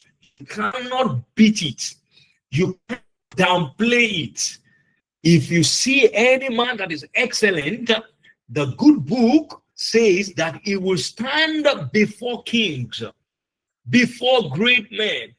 That's what happens when you are excellent in everything that you are doing. Excellence will make people pay for your value. All right?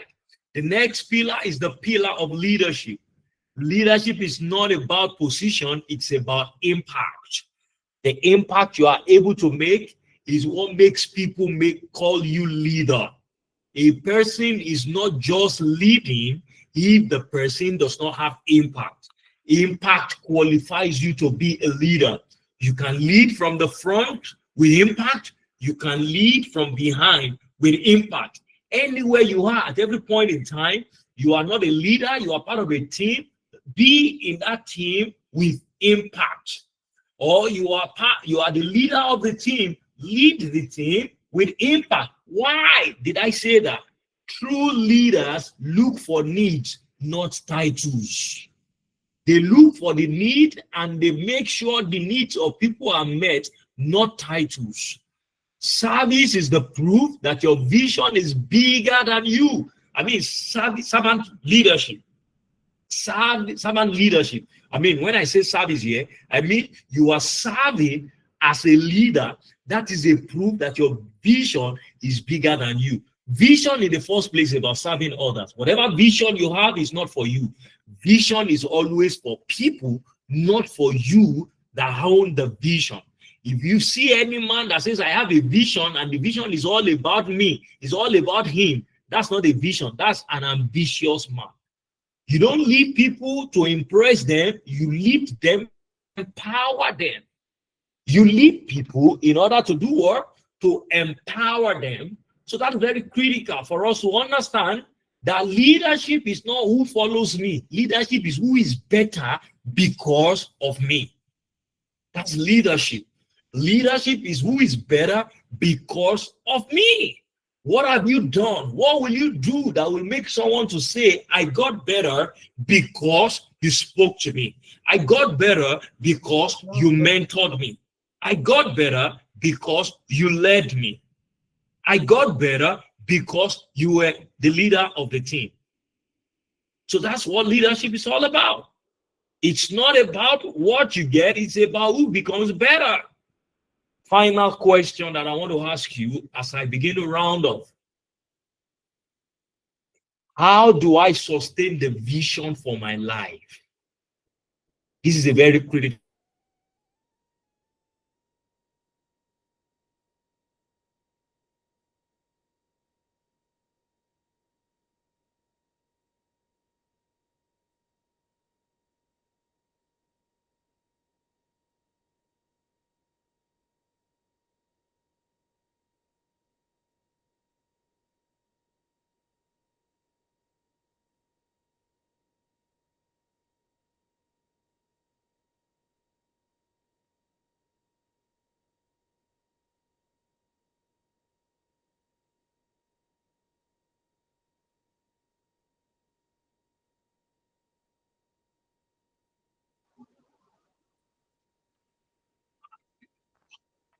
All right, so let's just hold on now. Mr. Sam is still with us. We apologize for the breaking network.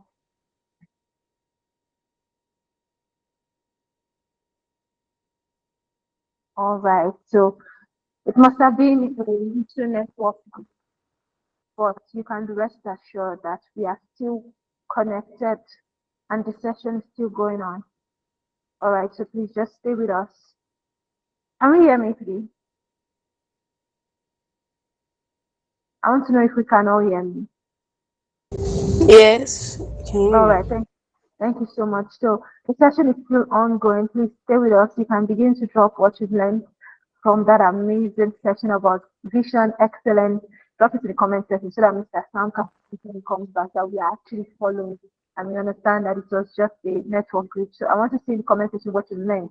Personally, for me, I've learned that excellence is the decision you make, and it's the decision you make daily, not a gift given occasionally. So you have to keep on making sure that you are excellent, that you show off excellence, that you had excellence to your gift. Okay, so excellence is not optional yet, it's not occasional, it's something you do. So I'm in the comment section reading what we've learned so far about that from that session. So I want to see, what have you learned? What have you learned? What is your vision? I've also learned that you have to have a vision in life. Mr. Sam'Naike gave us his own life vision of what God sent him to do. He referenced the good book. I'm in the comment section. I'm here. I want to see your what you've learned so far from the session. I want you to put it there that I learned from Mr. Sam'Naike that I believe we are typing. And the reason it's taking so long for me to see it is because we are really typing something that when Mr. Sam sees it, he will know that you were truly listening. Ade Care says leadership is not about, okay?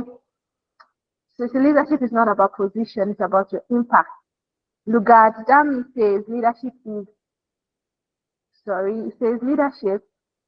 who is better because of me, not who follows me. Okay, so I'm still waiting. Mr. Adekayama, thank you. Leadership is not about position, it's about impact.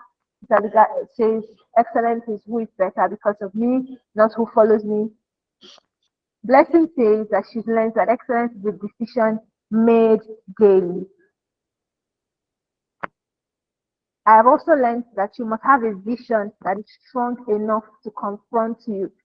We've seen 3 people and we have over 60 of us on this call. Okay, we have over 50 of us on this call. So I want to see what we've learned.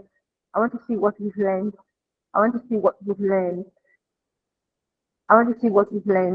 So that when Mr. Sam comes, he can see that we've been paying attention. Okay, so excellence is a decision made daily. I learned that Your vision must be strong enough to confront you daily. So what is your vision? What is your vision? What is your vision? If you didn't learn anything, I want you to write your strong vision statement this night. Excellence is refusing to be an average person in a competitive world. Wow, wow. Excellence is refusing to be an average person in a competitive world. Many of us know how so many visions are not living up to the capacity that they've been called to live up to because of things as trivial as their design, for instance. You know, you've been sent to people in the tech sector. God has sent you, for instance, or you have a vision to speak to young people in tech on how to maintain their morals in the world, with artificial intelligence and all of that. Yet your graphic design is not appealing. It's not visually appealing and visually compelling to be able to communicate your vision. So what will happen is that when the people you've been called to send, they see that kind of flyer, they'll be like, it's not me. Why is this flyer looking like something they made in 2012? They will bypass it because it's not looking like something that was made with them in mind. So you see that your excellence and your strategy, you cannot play with them, okay? Mr. Paul says he learns that you don't sustain vision by excitement. You sustain it by conviction. No true words. You don't sustain vision by excitement, you sustain it by conviction. How many of us know that when you first get a vision and when you're in the place of designing the logo, designing the statement and everything, you're like, wow, how amazing this will be when you get launched into the world. Okay, Mr. Sam is here with us now. You are welcome back, sir. Blessing says she learns that when I'm excellent in anything I do, I cannot be ignored. Ms. Adiola Abe says that she learns that the world doesn't respect a man for what he is driving. They respect him for what he's driving in. Amazing. So many things that we've learned in the comment section. Let's keep it coming.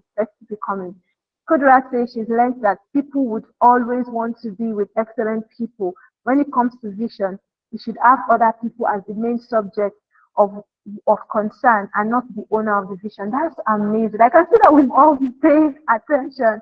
That's really amazing. I know Mr. Sam is back. Welcome back, sir. So we were just going over. I'm very sorry. Forgive me, everyone. No problem, sir. Is the network of this hotel. So that's the challenge I'm having. Let me just round off now. If you are getting value, I will be really happy that you are able to get value. I'm happy that you are getting value. Let me put it that way, because I can see some of you reiterating what I have just.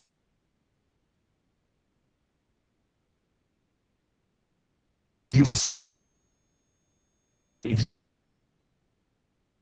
should take it very seriously. Why? It is because many young people don't have problem with getting vision for their lives. But the challenge many also have is that they are clueless about how to sustain the vision. A lot of young people have vision. A lot of young people on campus have vision. I have friends when we were on campus with several visions, right? Big visions. But the challenge some people have is that they are clueless about how to sustain the vision. And what is most important is not the vision itself, is the ability to sustain the vision. Do you know why? Friends, vision will be tested by delay. Your vision will be tested by delay.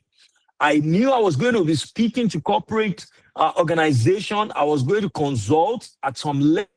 I knew I was going to, be someone that people will consider as a life coach. Back then, I knew that I will have individuals, client, I will have organization as my client. I knew I had the vision, but all of this did not happen. It didn't happen in the first, second year. It didn't happen the third year. It didn't happen the fifth year. It did not happen the sixth year. Little here and there though. But after some time, the vision started to speak. The vision will be tested by delay.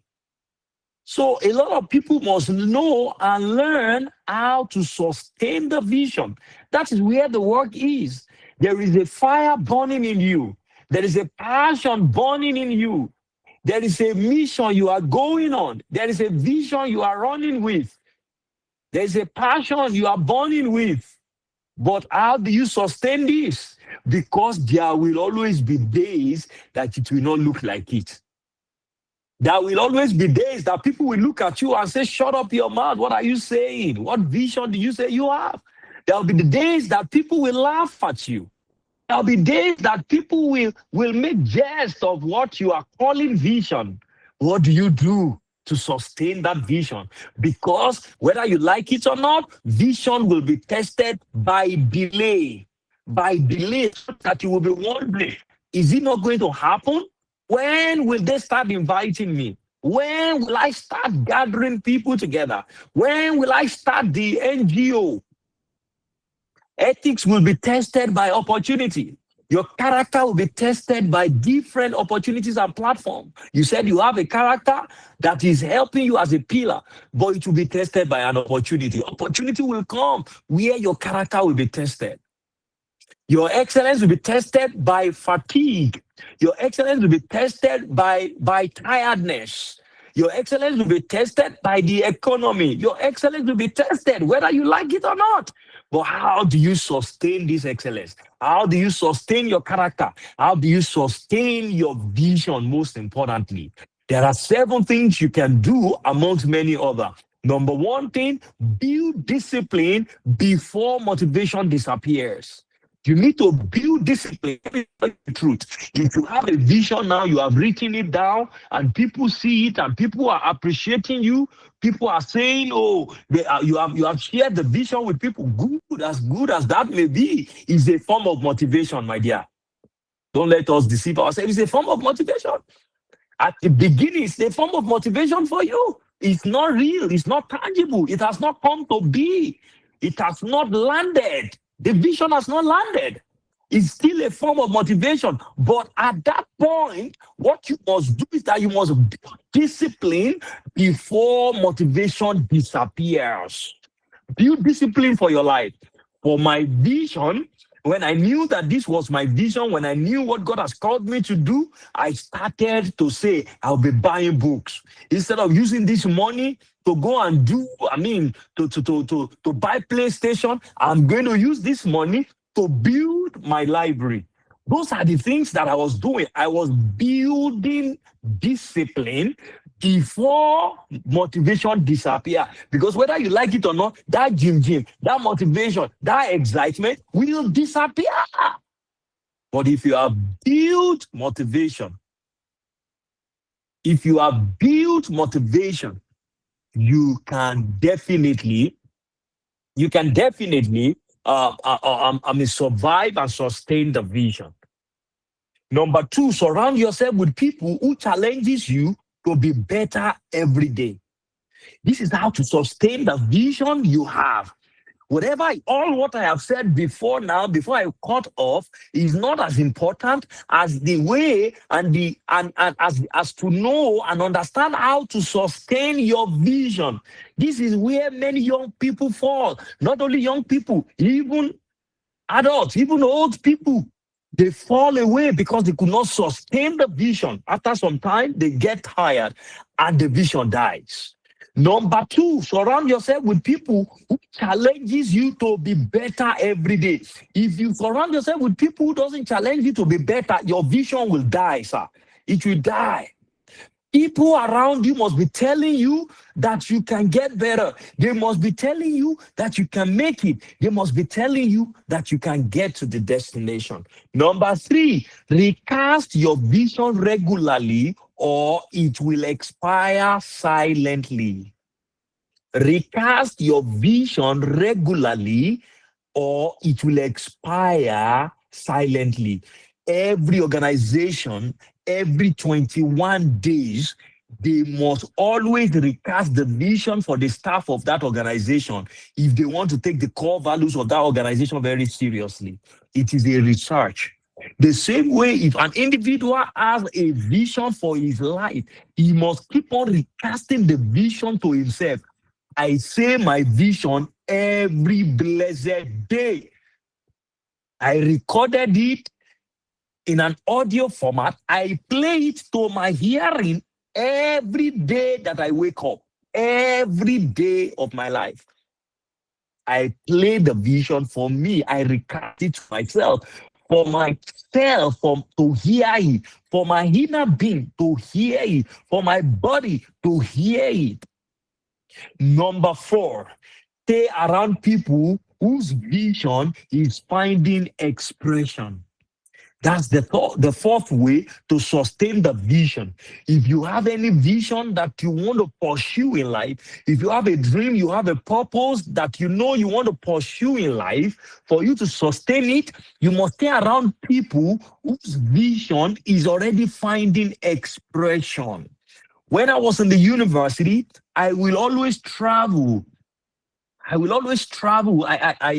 schooled in Olabisi Onabanjo University. I will always go to Lagos. I travel back to Lagos every once in a week. There's a program that Fela Durotoye used to do. They call it Speakers Corner. It is a corner for those that want to become speakers. It's at Tiamiyu Salvage, Victoria Island. I go there because I noticed there are people who will come to that place every first Saturday of the month, that their vision is already being expressed. I connect with them. I love to stay around them because their vision has already found expression. And the same vision is what I have, something like that as well. Not exactly the same, but I hang around them and see that their vision has found expression. That gives me gusto. It gives me confidence. It sharpens me to say that I can also have my vision achieved. Number 5, be a doer, not a talker. Be a doer, not a talker. This generation, we have a lot of people that talk. We have a lot of people that type. You just quickly type on Instagram. You type on Twitter. It is easy to type. It is easy to put comments. But is a major fact, is a major issue for people, for us. Don't be a talker. Be the doer. Be the doer. Church or church, no, they pay.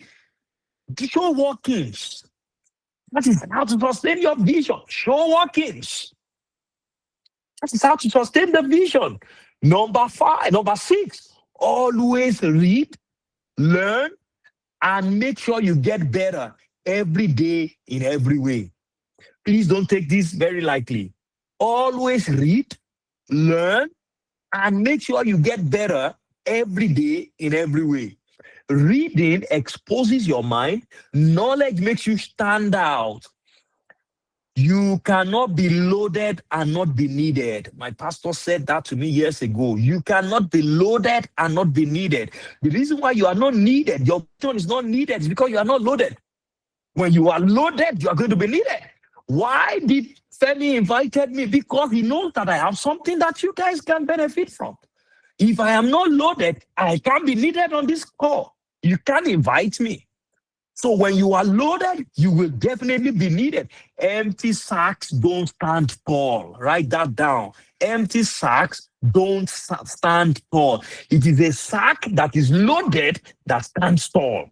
Empty sacks cannot stand tall. So when you are empty with your vision, you can't stand tall. Get better every day. Learn. I used to say to people, if I knew that this was still going to happen, there are 3 universities that I can go to, and I will not have to go to conventional university.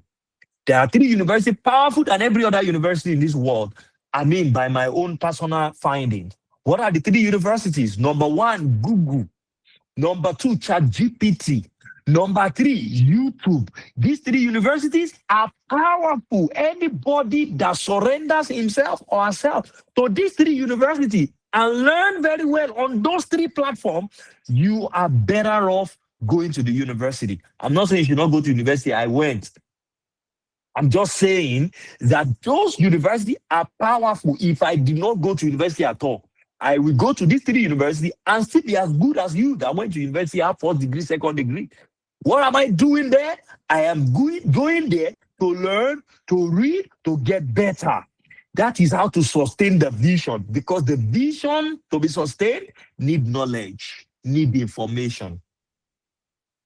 Number 7, which is the last one.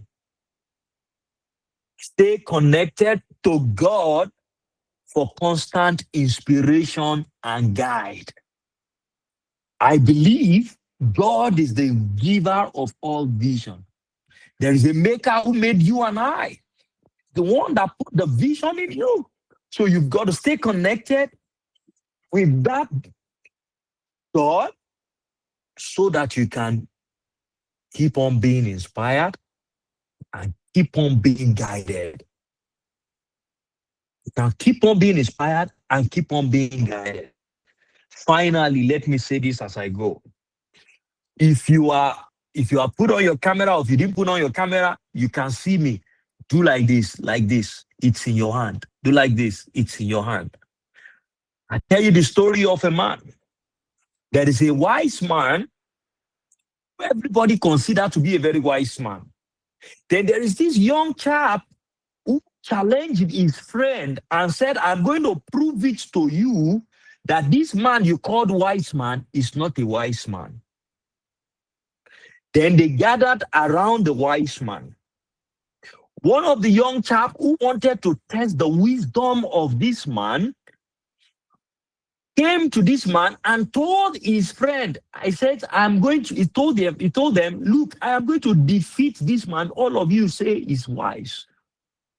Then this young man put in his hand a very tiny, small bird and put his feet around it like this.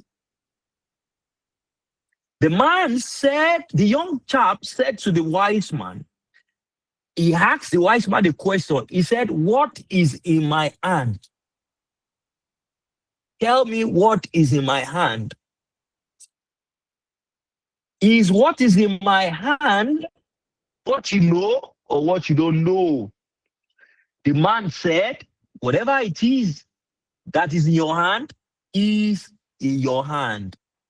So this man, this young chap wanted to test the wisdom of this man. So he already thought to himself, he put a bird in his hand. He said to himself, this young chap said to himself, that I will have this man if the bird in my hand is alive or it is dead. So he asked the man, he said, the bird in this hand, is it alive or is it dead? They said, you are a wise man. Now tell us how wise you are. Is the bird in my hand dead or is alive? Then the wise man thought about it. If I say that the bird in your hand is dead, this man will just open his hand like this and the bird will fly away. If I say that the bird in his hand is not dead, this man will just tighten his feet and probably just kill the bird like it's very well, and he will open it and say, you see now it's dead, and he said it's not dead. You know what the wise man used to respond to him? He said, when the bird is dead,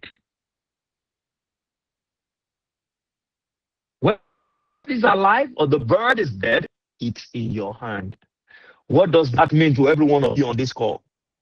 Whether you are going to succeed at the higher level, you are going to sustain your vision, you are going to be a man of vision, a leader, great leader, or not. Whether you are going to succeed or you are not going to succeed, it's in your hand. It's your decision. It's your choice. You can choose to decide that I'm going to be great, that I'm going to make my vision speak, or you can choose not to. It's in your hand.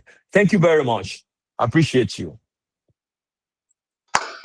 Ladies and gentlemen, a round of applause. If you are not clapping right now, you are wrong. A round of applause for our speaker. Thank you so much, sir. God bless you. Whether you are going to succeed, go to a higher level or not, it's in your hands. Let me see our face. I want you to open your cameras tonight if you can. I want to see your emojis telling us it's in your hands. NextGen Leadership is official. NextGen Leadership Summit is official. We now have 3 non-conventional universities. Mention it with me. Number 1 is what? Google. Number 2 is ChatGPT. And let me see who's going to be the fastest person to put number 3 in the comment section, because we have we have 3 non-conventional universities. YouTube, thank you so much. Yes, his bio will be, his social media handles will be dropped. So my team, please, can you right now drop Mr.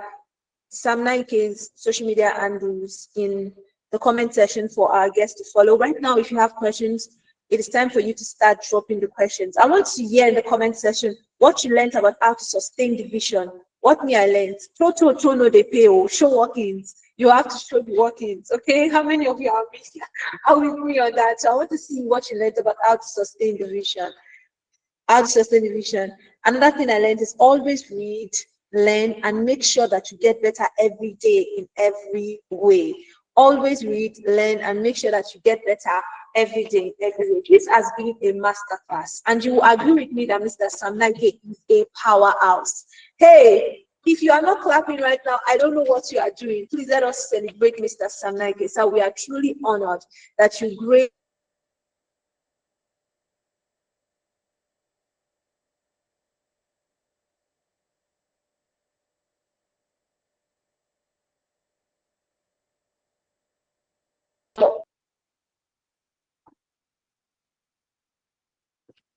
Thank you so much for honoring our invitation. Thank you so much for being here with us, sir. We couldn't have learned all of this if you I didn't appreciate show. it. It's my pleasure. Thank you. Thank you for being a channel that has flowed into our lives today. And I'll keep on saying it. Seeds have been sown into you today. If you are not sowing the seed to connect someone to NextGen Leadership Conference right now, what are you even waiting for? Take a screen grab, put it on your status, your WhatsApp, your Instagram. Tag NextGen Leadership. Tag Mr. Sam'Naike with what you learned, and you can tag me as the company using the hashtag NGLN Summit, NextGen Leadership Summit 2025. Those are the hashtags. Sow the seed that has been sown into you today, into someone else's life, and let someone be blessed by the wisdom that you've learned today. Okay, so that's a good way to connect another person to the community. So we are taking questions right now. We are taking questions. If you have any questions for Mr. Sam while he's still with us, over the next 9 minutes, we'll be taking those questions. Okay, don't just say you want to drop the questions in his DM. So many people could learn from the questions you have for him now, and you can still drop what you learned about how to sustain the vision. I'm waiting for you. He said that he autoplays his vision every morning. His inner being hears it, his soul hears it, his inner self hears it. And what that does is that he's empowered to be able to take on the new day. What that will do when he's hearing the audio of his vision every day is that if he's doing something else, when he's meant to be doing something else, he will remember that in order for me to become what I heard this morning, that is God's vision for me, I have to stop playing down and I have to go for the vision. What did you learn about how to sustain the vision? What did you learn about how to sustain the vision? I'm waiting for that in the comment. Mr. Sam'Naike is also in the comment. And also let us drop our questions now. We have just 8 more minutes for the questions. There cannot be an absence of questions. No, there must be at least a question. I believe you are typing right now, and what you are typing is quite lengthy. That's why we've not seen it in the comment section. So let's make it brief. Let's make it quick. Our night is fast spent, and we are rounding up in the next few minutes. Thank you so much for being with us this late. We do not take your sacrifice, your presence, and you honoring our invitation for granted. This is the NextGen Leadership Summit 2025, in case you are just joining us. And our team is the power of the visionary youth. The power of visionary youth, young people as active agents of nation building. And you can see that everything that we've learned here today is truly building you up as an active agent of nation building. All right, so we actually have an absence of questions. I believe that's because his social media link has been dropped and we will be in his DM about the questions. Now, there's one last thing we need to do before we close out tonight. I'm sure NextGen Leadership has blessed you. I'm sure you've learned a lot. I'm sure you've learned a lot tonight. So I just want you to say thank you, NextGen Leadership Summit. In the comment section, I want to say thank you, NextGen Leadership Summit. I want you to say thank you, Mr. Olufemi Amusa. Thank you to the team. Thank you to our volunteers. Thank you to our compare. Thank you to our speakers. I'm expecting to see it right now. Please, we cannot afford to drop the ball on the energy right now. We are wrapping up on the same energy that we started with. Okay, I want you to say thank you, first of all. Thank you, thank you. I want to say thank you. Thank you, thank you, thank you, thank you. Oh, Miriam's question just came through. I don't know if we'll be able to answer the question, but right now we are saying thank you. We are appreciating. Blessing's question also just came through. I really thought there was no question. Okay, it's Blessing saying that what she learned about how to sustain her vision is build discipline before motivation disappears. Yes. Surround yourself with people who challenge you to be better daily. Said recast your vision regularly so it doesn't expire. Sir, we were really taking notes and we're really paying attention, and we can tell you that we will prove it to you that your investment over the NextGen Leadership Summit today was not in vain, because we will share the knowledge and we will act on it. Thank you so much, Blessing. I'm waiting for our thank yous. There's a Yoruba adage that says that, okay, so my Oga has already said I have to take the one question that we have. So I'm under authority and I have to stop what I'm doing now and answer the question. Mr. Samsa, we have a question for you that says, was there a time you felt like giving up, and how did you overcome it? How did you challenge yourself to keep going even when things were not going smoothly? Let me take that question again, sir. Was there a time you felt like giving up, and how did you overcome it? How did you challenge yourself to keep going even when things were not going smoothly? Okay, all right, sir. thank you. So I have, in a way, explained that in the way to sustain the vision. But let me say to you that there will always be time that the chips will be down. I have had times that I felt like maybe giving up, but I just felt it, but I wasn't going to give up. I'm telling you the truth. And I don't think I will ever give up. What happens basically is that you will feel like everything is not working. That is why I said that your vision will always be delayed. Vision will be tested with delay. But what I did is that I looked at people whose vision has spoken. All right. I am challenged with their results. Then also, every time you sit back, you must see the end of your vision. You must see what your vision will become. The picture of the future I was going was so clear and clean to me. I printed it out and I pasted it in my room, in school. I pasted it in my cupboard like this, in front of my cupboard, my wardrobe. I pasted it there. I see it every day. So that picture is already, I don't know how to put it, it's already making me happy. It gets me excited already. So I can't give up. Each time I feel like giving up, I feel that excitement of, if I achieve this thing, this is what will be the result. This is how I will feel. This is the number of people that will be happy. This is the number of people that will be impacted. So that is how to do it. When each time I feel like that, I remember how it will look like. I see how it will look like. I see the picture of the future, the result I'm going to get if I follow through. So that helps me. Secondly, I keep on looking at people who have achieved their vision. That tells me that if God is in my neighborhood, it means that I am the next person that is going to experience, that kind of breakthrough as well. So majorly, that is how it is. Then keep on recasting your vision to yourself. Keep on hearing it. You get to a point where you will hear it and you will know that this vision does not have choice. It just have to be yours. Wow, thank you so much, sir. When you cast your vision before you, through audio, visually, and you are seeing it, and you surround yourself with the people that are going where you are going, the vision will virtually have no choice. I know that question has been answered excellently, Miriam.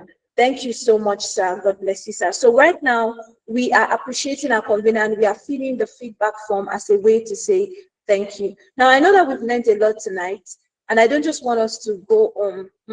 Your testimony is going to force someone else to join and learn everything you've learned tonight. Your testimony is going to serve as a catalyst for another leader. Okay, so our feedback form right now, the team has it in the comment section Please click it.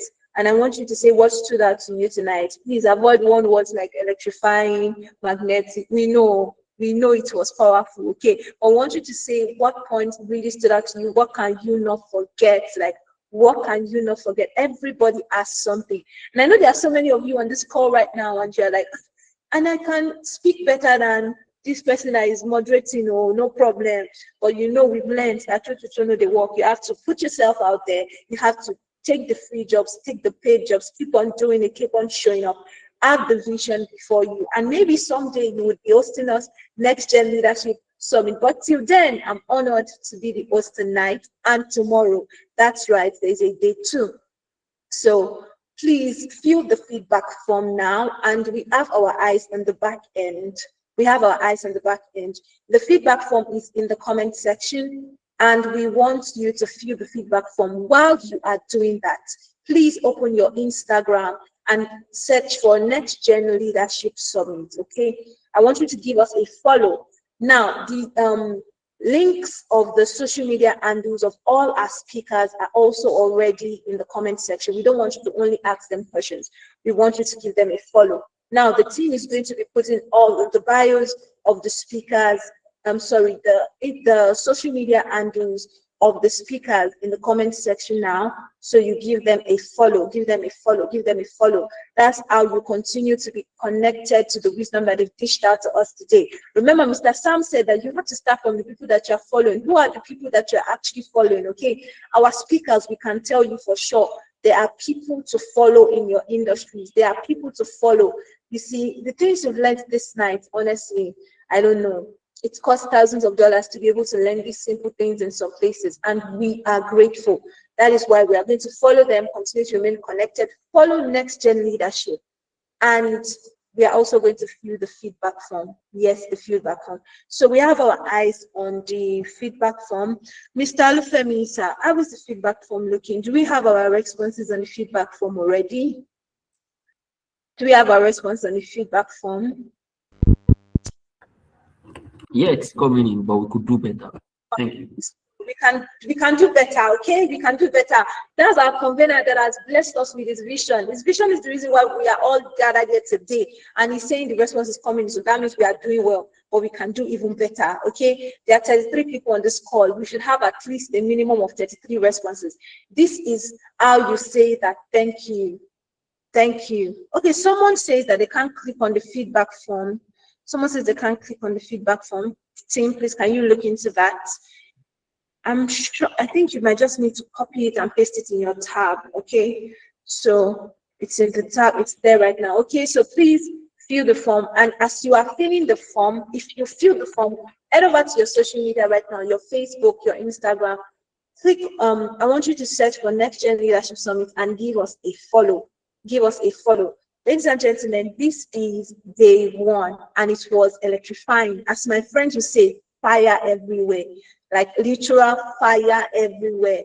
I've been posting on my status simultaneously as I've been hosting here, talk about multitasking, because I'm just like, I cannot be the only one hearing the things I'm hearing. I don't know how many of you feel the same. So as I was being blessed, the seeds being sown into me, I was also blessing other people, dropping the link and asking them to join us, okay? So one of the ways that you can pay this forward is to please give us a good feedback on what tonight was for you. And you know, a feedback does not have to be only, oh, this was so good. Tell us what we can do better too. We'd like to serve you better. Give us a feedback on your experience at the pioneering edition of the NextGen Leadership Summit. For the last time, if you are just joining us, this is the NextGen Leadership Summit 2025, and we are officially coming to a close. We just have our eyes on the feedback form right now. We're just looking at the feedback form. We just want to make sure the feedback is coming in, okay? We want to make sure the feedback is coming. Don't leave, please don't leave the call. Don't leave the call. No, please don't leave the call. Just stay with us, stay with us. How is the feedback looking, sir?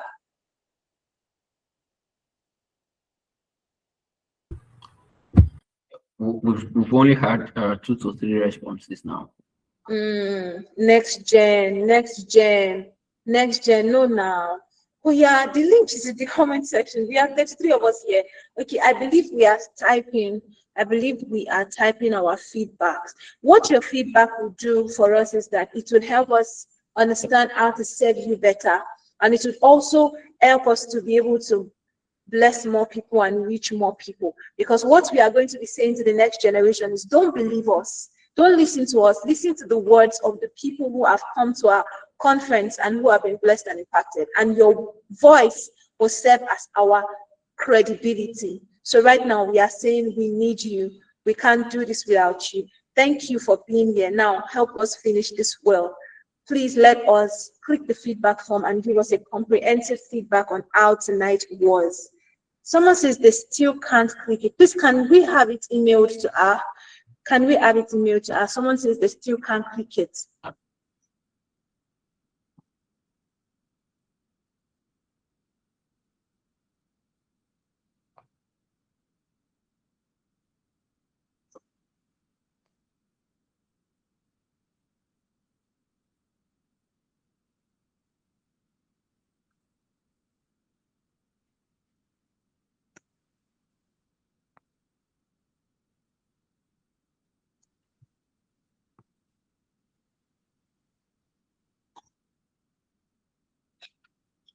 Okay, so I'm aware that some of us are requesting for the slides of our speakers.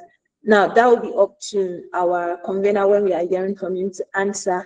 If he would please reach out to our speakers to give us the slides, that's if we can get it, we'd be really grateful. That's information reaching me. So now the feedback. Thank you so much. If you are still on this call now, I believe you are multitasking. I believe you are both on this call and you're also filling the feedback form. Okay, so we are getting there. We are getting there. 4 more minutes done. Thank you so much. If you have done that, please help us put done in the comment section. Done. We have just 4 more minutes. 4 more minutes. And while we do that, please, I would like to take the closing remarks. Yes, you welcomed us. Thank you so much. Adeke Mayako, thank you so much. Thank you so much. Blessing, Michael, done. We'd like to take the closing words from our convener. But before I bring our convener up on stage for the last time to tell us how tomorrow is going to be and to just appreciate us and just to close out for us well, I want you to truly drop in the comment section how grateful you are for the gift of this vision that has empowered us beyond our wildest imagination. So let me lead the team. Let me lead the pack by saying that I've been blessed. I'm truly grateful. Thank you so much for yielding and thank you so much for answering the call. It's an honor to be part of something as inspiring as this. So thank you so much, sir. God bless you, sir. You have the floor, sir. No, sir, before you speak, I asked us to let him know how grateful we are that he did this. This is how we show our appreciation. This is how we say thank you. I want you to say thank you. I want you to say thank you. I want you to say thank you. Thank you for the applause. Thank you. I want you to say thank you. There's a Bible that says that if you know how to think, you know how to thank. If you really cast your mind back to everything that has happened on this call today, you would really see that you have many reasons to be grateful. And there's also an adage in my language that also says that if you thank for today, you'll be able to collect for tomorrow. So I'm in the chat to see our thank you so much, Mr. Alufemi. Thank you so much, Mr. Alufemi. Don't let us drop the ball on the energy. Thank you so much, Sharon. Thank you so much. Value added plus. That's the energy. Thank you so much, sir. We are grateful for this opportunity. Our questions were answered and we are inspired. Thank you so much, sir. Thank you so much for this opportunity to be better than I was. Sir, we are grateful. Yes, now the Thanksgiving is coming and you can address us, sir. Thank you, sir.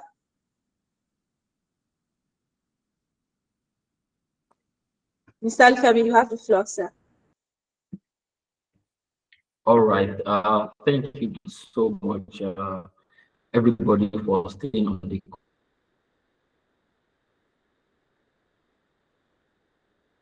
call up to now. Thank you so much, Grace Oluwabusayomi, my amazing wife. Thank you so much. And to everybody on this call, for staying till now, I want to say a big thank you to you. Everybody, I've been going through the list of the participants and I've just been seeing all the names, friends, colleagues, everybody, from different places for taking out time to be able to join the first speaker and second speaker and even still staying on the call till now. I want to say thank you. So tomorrow, it continues tomorrow and we are going to be having uh, JD, Jesus Damilaya, the second David tomorrow speak to us, and it's going to be the final date. So still the same time, 7 p.m. Right. I look forward to meeting you all tomorrow. Please, if you are unable to feel the feedback from is extremely important.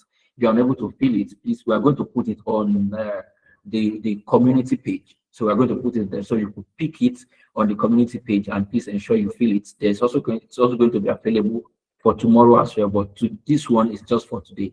And since you are on the call, you attended, you are the best person to actually give the feedback about how the whole thing, went. So please, I will look forward to receiving that from you. Thank you, thank you, thank you so much. And to the team that put behind, that have been working behind the scene, that are putting all of this together, I want to say a big thank you to everybody, to all my friends that are also supported in one way or the other. I want to say a big thank you to everyone. See you guys tomorrow.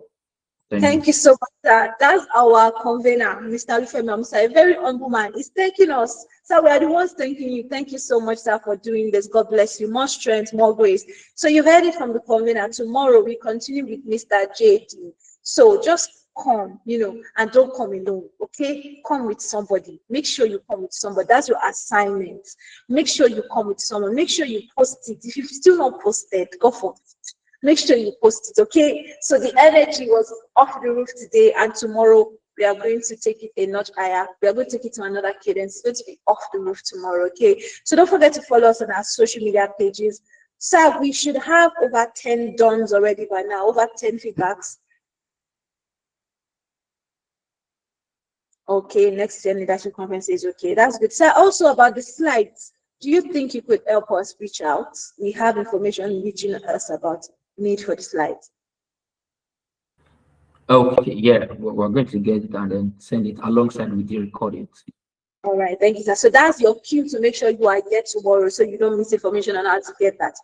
Ladies and gentlemen of the NextGen Leadership Summit, we have come to the end of this auspicious occasion, which has been truly inspiring, eye-opening, and catapulting. It's just been off the chain, and it's been my absolute honor serving as your compere. My name is Busayomi Babalola, and I'm a professional compere. This is what I do. You can call me the speaking farmer. My social media handles are Busayomi Babalola on Facebook, on Instagram. Do also give me a follow, send me an eye in your DM, and in my DM, and of course to invite me to your next conference. I'll be so honored to start with what I have, my voice, to contribute to what you are doing. So God bless you. See you tomorrow, 7 p.m. same time, and make sure you come with a friend. God bless you. Good night.